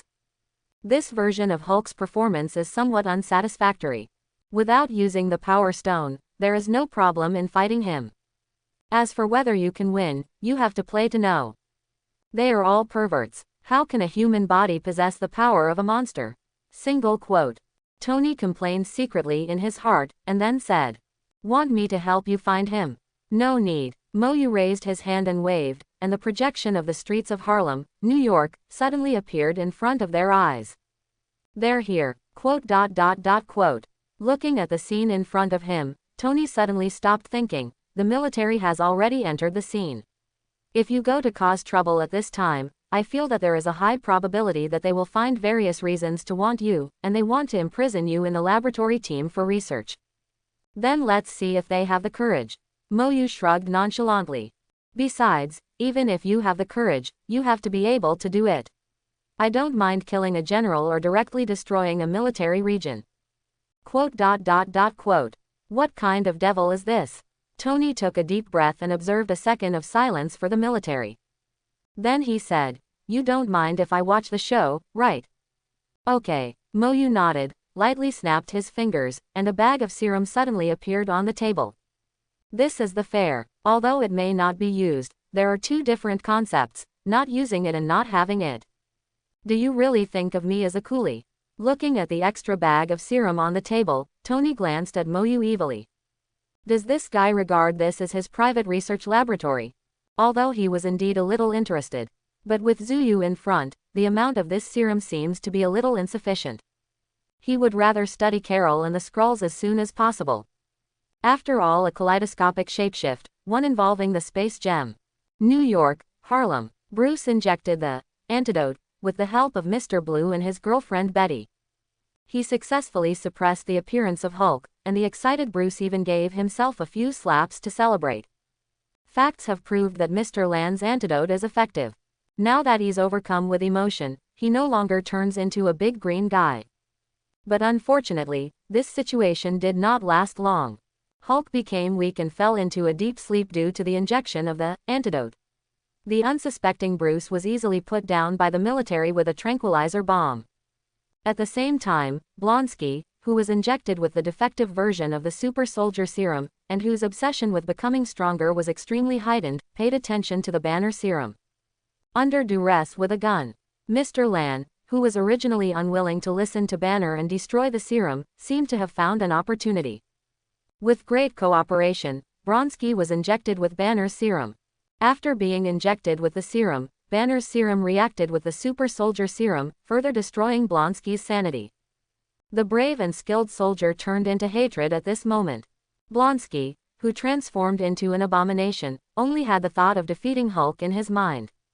And began its journey of destruction, intending to attract the attention of the military until Hulk was lured to fight him. Evil thoughts will inevitably sow evil consequences. If you rashly come into contact with a power that you cannot control, you will eventually become a slave to the power. Blonsky is a perfect example. After the Abomination tried to show up, the weaponry and troops originally used to deal with Hulk were used against the Abomination. But obviously, it didn't work. If Hulk's destructive power is limited by half Banner, then Abomination has no scruples. In just the first round of fighting, all the troops brought by General Ross were declared dead. The entire street turned into a sea of fire at this moment. Ross knew that the army could not defeat a monster of Hulk's level, so he agreed to Banner's request and put Banner on the battlefield. And at the same time, on the roof of the building at the end of the street, the secret door opened. Moyu and fully armed Tony walked out slowly. It's only been less than 50 seconds. Looking at the messy streets, the raging hatred, and the pedestrians still running away on the road, Tony's expression changed slightly. In just a short period of time wearing the Mark armor, the battle has turned into a one-sided massacre. Is Ross a fool? I'm going to try first. If I can't beat you, you can take over. As soon as he finished speaking, Tony swooped down in the Mark armor. With the current force value of Mark's armor, it is completely impossible to defeat Abomination. But that doesn't stop him from wanting to give it a try. Seeing Abomination lifting a car and intending to throw it at passers-by, Tony raised his hand and fired. Although there was nothing wrong with hating him, he still stopped what he was doing and turned to look at Tony, who was suspended in midair. Hey, ugly thing, your father Tony is here. Tony raised his hand and made an international friendly gesture towards Hatred. Come and hit me, you idiot. Iron Man, if you are looking for death, I will help you. With a look of hatred on his face, he hit Tony with the car in his hand. Although I haven't seen Hulk yet, it would be a good choice to kill a superhero first as an appetizer. Consider it a warm-up. Tony used the Mark armor to dodge the attack, then raised his hand and fired another shot, still not forgetting his bad mouth. What are you fighting, ugly guy? This accuracy really makes me feel sad for your father. Roar. Being provoked by Tony one after another, the hatred that had little reason left was suddenly overwhelmed by anger. After letting out a violent roar, he raised his feet and stared at the ground before leaping up. He clenched his fists and planned to give Tony a supreme slam dunk. Kind of stupid. Tony quickly rose into the air, causing the hateful dunk to miss. What do you think you want to do to compete with me in aerial maneuvers? Could it be that the cerebellum has atrophied, or has it all turned into muscles? Relying on the air superiority of the Mark armor. While Tony was attracting Hate's attention, he was also constantly stimulating him to prevent the other party from directly leaving the battle to harm the poor civilians who had not had time to evacuate. But perhaps having learned his lesson, Abomination didn't mind attacking Tony with leaping lunges. Instead, he lowered his body and picked up all the objects around him that could be used as weapons, transformed into a trebuchet, and launched a long-range attack. Looking at the cars, motorcycles, manhole covers, fire hydrants, Tony could only dodge constantly. At the same time, the building next to it suddenly suffered a disaster, with holes of different file sizes smashed out by hatred. Tony said there was nothing he could do. He can destroy small objects with one cannon. Although large objects can be destroyed with missiles, there is not much inventory in Mark's armor. Once used up, it will be gone. He didn't want to be hit. Even if Mark's armor could eliminate part of the power contained in it, the rest would definitely be enough for him to bear. If you keep it for a long time, you will lose it. Tony had scruples, but not hatred. After just 11 seconds of confrontation, Tony was hit in the abdomen by a fire hydrant. Huge amounts of force hit him and he flew backwards, directly embedded in the building next to him. Really handsome for no more than 10 seconds. Oh, hiss. Tony took a breath and said, "You really can't get hit. I feel like I'm going to vomit out the dinner I just ate." Sir, the monitoring shows that there are many contusions. I know. He struggled to climb out of the pit and barely escaped the attack of the hateful evil spirit. Tony took off in the Mark armor at high speed, stumbled and landed next to Moyu, clutching his abdomen and leaning against the wall, and immediately took off his mask. Although the Mark armor has its own filtering device, it is not included in the helmet.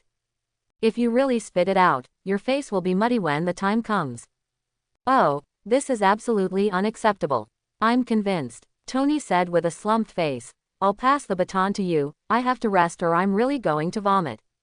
The power of this thing is really outrageous. I almost suffered internal injuries. The anti-shock system of the Mark armor needs to be upgraded. Roar. Before Mo Yu could respond, the hateful roars came from far away, and the hideous and ugly body jumped high and rushed towards the two of them. Why are you yelling so loudly? It's so noisy. Mo Yu took out his ears. The dark alloy rod appeared in his hand and extended quickly.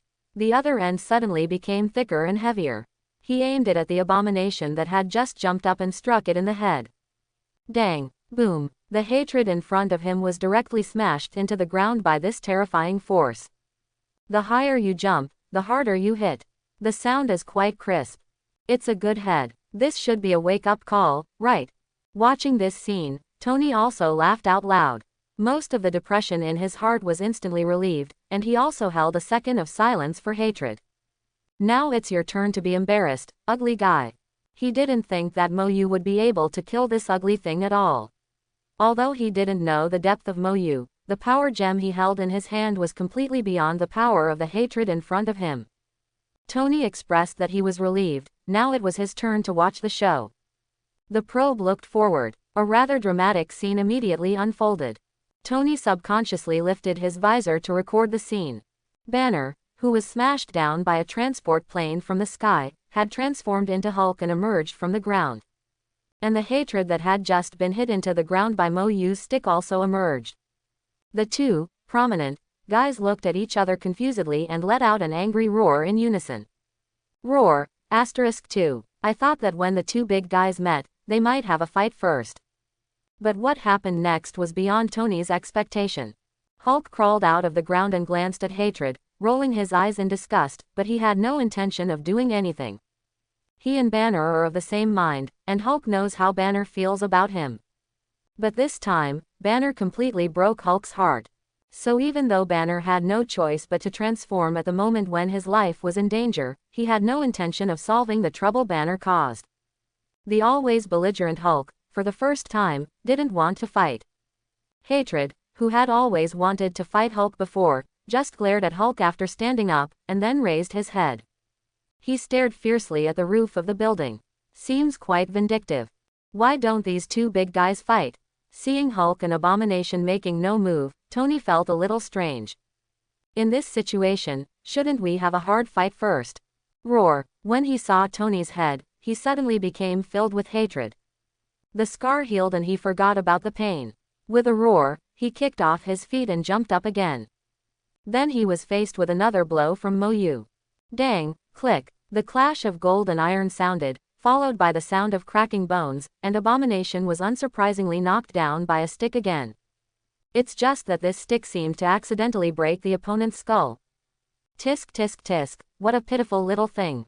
Seeing this, Tony couldn't help but shake his head and turn to look at Mo Yu. Why do you beat it like a whack-a-mole? When it fought me, it was obviously not hopelessly stupid. It knew how to hit me with things. I don't know. Mo Yu, who was holding the dark alloy rod, shook his head. You think it was an accident just now? Or maybe you didn't see me? Tisk. Tony smacked his lips and complained. I feel like I was knocked stupid by your first stick. It's possible. Mo Yu nodded lightly, then jumped down from the roof. He stepped back on the Abomination that was struggling to crawl out of the ground. Then he looked up at Hulk, who had an unusually calm expression. To be honest, it is indeed unusual for Hulk to be in such a calm state. A bit strange. HMPH. Sensing Mo Yu's gaze, Hulk snorted softly, his eyes wandering around Mo Yu's body, and the powerful muscles in his body began to gradually tighten. Obviously, Hulk didn't understand whether Mo Yu was an enemy or a friend. However, the opponent's aura made Hulk subconsciously alert. His expression gradually changed from calm to vicious. Don't worry, Hulk, we can be friends. Mo Yu had a smile on his lips and nodded lightly. Friend. Hulk was obviously taken aback and scratched his head in confusion. Apart from that woman, this was the first time someone showed kindness to him. Definitely, Hulk knew that the reason why the woman was kind to her was just because of Banner. If he wasn't Banner, he would probably run as far as he could see him. Yes, friend. Mo Yu slowly stretched out his left hand that was clenched into a fist. Compared to other beings with complicated hearts, Hulk is undoubtedly much simpler. Just like a child with an innocent heart. If you are nice to him, he will like you. Hulk opened his eyes and looked at it, the expression on his face gradually calmed down, and then he slowly stretched out his right hand. He looked cautious, wanting to touch but worried. Time passed by minute by second, one big and one small, and the two completely disproportionate fists finally collided lightly. Hulk watched this scene in a daze. Somewhat novel. This feeling seems unprecedented. Here's a gift. Seeing Hulk's dazed look, Moyu raised his hand, and a recovery potion appeared in his hand. Gift. Hulk blinked and carefully picked up the recovery medicine in Moyu's palm with 2 fingers. The expression on his face seemed a little happy. Hulk, I like it. It's for drinking. Moyu smiled and said, you're still a little weak now, so you'll be fine after using it. You can drink it and apply it externally. It's a pity. Hulk felt it was a pity to drink it, but he didn't seem to have anywhere to put it on his body, and, even if he kept it, Banner, who didn't know it, might not keep it. Then drink it, right. Topical application is too wasteful. Without thinking, Hulk stuffed the entire bottle into his mouth, chewed it twice and then swallowed it. Moyu didn't even have time to stop it. Ha! Hulk clenched his fists with a surprised expression. Hulk, strong. The slight feeling of weakness that I had before has completely disappeared. Moyu lowered his head and looked at the hole in the ground where there had been no movement for a long time. After looking at the cracks on the ground not far away, he smiled and said, Hulk, let's play ball. Okay. Hulk, who had no idea what a sport was, wouldn't even refuse. Because my friends want to play, Hulk wants to play too. Wait a minute, I'll find a stronger ball.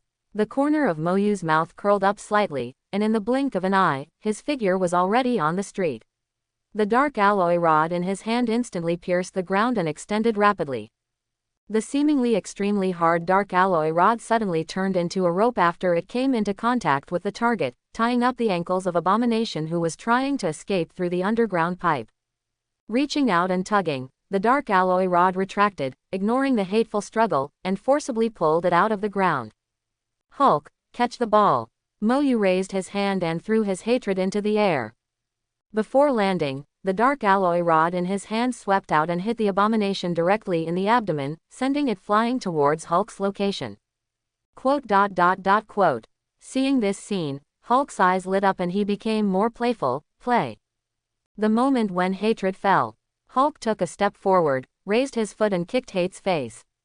Bang! There was a muffled sound, and the hatred that had not yet landed flew towards Moyu's direction again. Quote. Tony couldn't bear to look at this scene. Cruel. Roar. Shouts of excitement echoed constantly in Harlem. 2 figures, one large and one small, stood at 2 ends. One was punching and kicking, and the other was holding a long stick, specially designed for pumping. However, there was a faint light emerging from the long stick from time to time. During the play between the two, a rather burly figure was constantly flying from the street to the end of the street, and then from the end of the street to the street. Poor Abomination was completely unable to fight back under the combined efforts of the two, and was swatted around like a badminton.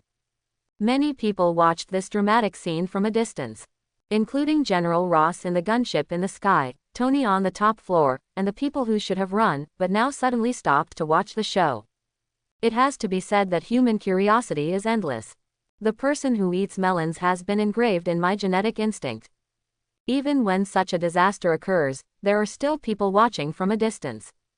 Neither Moyu nor Hulk care about the reactions of outsiders. Moyu had a lot of fun playing it, and he was very comfortable with the basic use of the elemental engine. Each attack had different elemental changes. As for Hulk, he seems to be extremely happy. He has never had so much fun before. Moreover, in the process of playing around, the power of Hulk's every blow actually increased unknowingly. This made Moyu feel a little strange. In other words, as long as Hulk's emotions fluctuate, Original's power will increase to varying degrees. Doesn't it have to be an emotion of anger? In this case, when the powers of Hulk and Moyu are gradually increasing, a certain limit is gradually exceeded. Abomination's recovery ability could no longer keep up with the two's destruction speed. Under Hulk's excited fist, Abomination's already limp body suddenly exploded. Quote. Hulk's excited expression froze as he looked at the hatred that was shattered by his fist. He looked at the hatred that was shattered on the ground with a blank look on his face, and scratched his head in confusion. Toy, was it broken by myself? The fat is in the fire. Oh, God. Seeing this scene, Tony upstairs twitched his lips slightly and complained. Hey, big guy, you got into trouble, you know that. Roar. After hearing Tony's complaints, Hulk suddenly raised his head and glared at Tony with a vicious look. It seems that if you dare to say another word, I will beat you. Okay, my bad. Tony was a little timid and took a step back decisively. He couldn't even deal with the abomination, let alone the big green guy who was even more powerful than the abomination. If he had been punched by this guy, he would probably have died young. Can't afford to offend, at least until he finds a way to deal with the big guy. For example, building a large mecha. Seeing Tony being shouted back by him, Hulk curled his lips in disdain and snorted, showing his contemptuous attitude. Seeing that he was despised by Hulk, Tony's face was not only depressed, but also secretly angry in his heart. Just wait for me, sooner or later I will want you to look good. Ignoring Tony on the top floor, Hulk lowered his head and walked in the direction of Moyu with small steps like a child who had done something wrong. Sir, what should we do now? On the armed helicopter, the flight attendant looked blankly at General Ross beside him. Are all our people here? Where are the weapons? General Ross said with a darkened face. Already armed and on standby outside the block. Wait for my order and be ready to attack at any time. Understood, sir, the troops are on standby. Quote. Rose's somewhat gloomy eyes stared directly at Hulk on the block. As a 3-star general, he was completely embarrassed today. What if we don't get the place back? Hulk must be arrested, and so must the man who appeared out of nowhere. Although Bronsky has also turned into a monster, he is still a colonel of the American Army. This is a fact. Those who participated in the killing of a U.S. military colonel must face trial. If he couldn't catch anyone, how would he explain why he made such a big fuss? Civilians can fool around, but those political opponents are not vegetarians. As long as Hulk can be captured, none of this will be a problem. As for whether the arrest can be successful, this time he went out of his way to mobilize a total of more than 5,000 troops. A tank battalion, an artillery battalion, and an armed helicopter battalion. Isn't it possible to win this? When the deployment of troops is completed, Hulk will not be able to fly out even if he grows wings. Tony, who vaguely realized something was wrong through JARVIS, frowned and immediately sent a private message to Moyu. Rose is going to be serious, don't worry, it's best to take Hulk and leave as soon as possible. On the street, Moyu, who was having a simple conversation with Hulk, raised his eyebrows. Dark eyes glanced over and easily understood the surrounding situation. Hey, Hulk, Moyu raised his head slightly and said, that's almost it for today. Some bad guys are here. Let's play again when we have a chance. Quote. Hulk, whose senses were relatively sharp, looked around and bared his teeth. Hulk, smash. The meaning is obvious, if there are bad guys, just smash them all. Moyu shook his head slightly and looked up at the armed helicopter that had been floating in the sky. There's a woman up there who will stop you. Quote. Hulk was stunned for a moment, then raised his head, his expression becoming a little complicated for a moment. That human woman is the woman who cares about Banner, and the woman who Banner cares about. If she were around, it would really be hard to smash it. Banner will stop him. Women, disgusting. Banner, annoying. Hulk muttered somewhat glumly. Okay. Moyu shook his head dumbfounded, turned around and raised his hand, and the 3-meter-high portal suddenly opened. Let's go. It's not like we'll never see each other again. If Hulk wants to come, I'll welcome you to my house anytime, Hulk, as a guest. After hearing this, Hulk's frustrated expression calmed down a little. He followed Moyu step by step, and disappeared on the street in an instant under General Ross's eyes wide-open expression. Where's the human? Where's Hulk? Sir, they disappeared. Look, find them for me, find them quickly. Ross roared like crazy. 2 living targets disappeared right under his nose. How could he accept this kind of thing? The farce in New York's Harlem began to unfold the next day. The posts can't be banned and the videos can't be deleted. It wasn't originally so popular. But, who let Iron Man, who has been in the limelight during this period, also appear in the scene? The more people follow, the better. The excited people were rioting for half a month. Finally, under the influence of some mysterious force, General Ross's deputy went to the military court for trial, and then gradually faded out of people's sight. And Banner, the initiator of all this, disappeared without a trace. The military can no longer keep track of Hulk or even Banner's movements. But Mo Yu and Tony, who were involved halfway, had nothing wrong with them. He was even once regarded as a superhero by the public. After all, they were the ones who stopped the monster from raging and saved the people of Harlem. Under public opinion, at least on the surface it was fine. As for how many people privately include him on what list, it is unknown. Some people have a hard time. But Tony and Mo Yu lived a very fulfilling life. While Mo Yu was giving out many good things, Tony had not been in the laboratory every day for the past half month. Study the advanced series of Mark Armour in the morning and noon. In the evening, I concentrated on studying the 2 serums. In order not to let those messy things interfere with him, Tony even handed over the position of CEO of Stark Company to Pepper.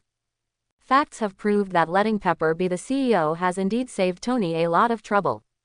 Such a big company, under Pepper's management, can be said to be in good order. The market capitalization is growing in a steady trend every day. Tony, on the other hand, conducts research work alone with the assistance of JARVIS. The other side, Mo Yu was not idle either. Just a week ago, Wanda and Pietro had completed their introductory homework. With the help of Sling Ring, they both mastered the opening of the secret door and officially entered the door of the magician group. And within a week after that, Mo Yu successfully verified his conjecture based on the raw Power Stone. Using the Power Stone as a substitute, he successfully helped Wanda and Pietro complete the activation procedures of their respective abilities. The initial forms of Scarlet Witch Wanda and Speedster Quicksilver have taken shape. After that, the two took completely different paths. Wanda continued to study magic and was exposed to systematic learning plans. Pietro's focus shifted to training his own body. Although when using super ability, it will form a super stance to protect itself, so that the user will not be torn apart by the extreme speed. But when launching an attack, the interaction force cannot be completely offset by the super stance. Moreover, using super ability consumes Pietro's own physical strength and energy. Without a powerful body, even with super ability, it cannot reach its true limit. So, there was a very strange picture. Wanda sat quietly reading a book, flipping through it from time to time, and then fell into deep thought. She held a scarlet energy body in her right hand, which constantly produced some special changes with her thoughts.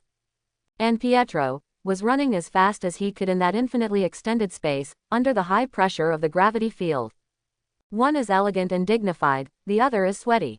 Polarized belongs to yes. Under night, in the backyard kitchen, Wanda was holding a spatula and humming an unknown tune, cooking today's dinner with great care.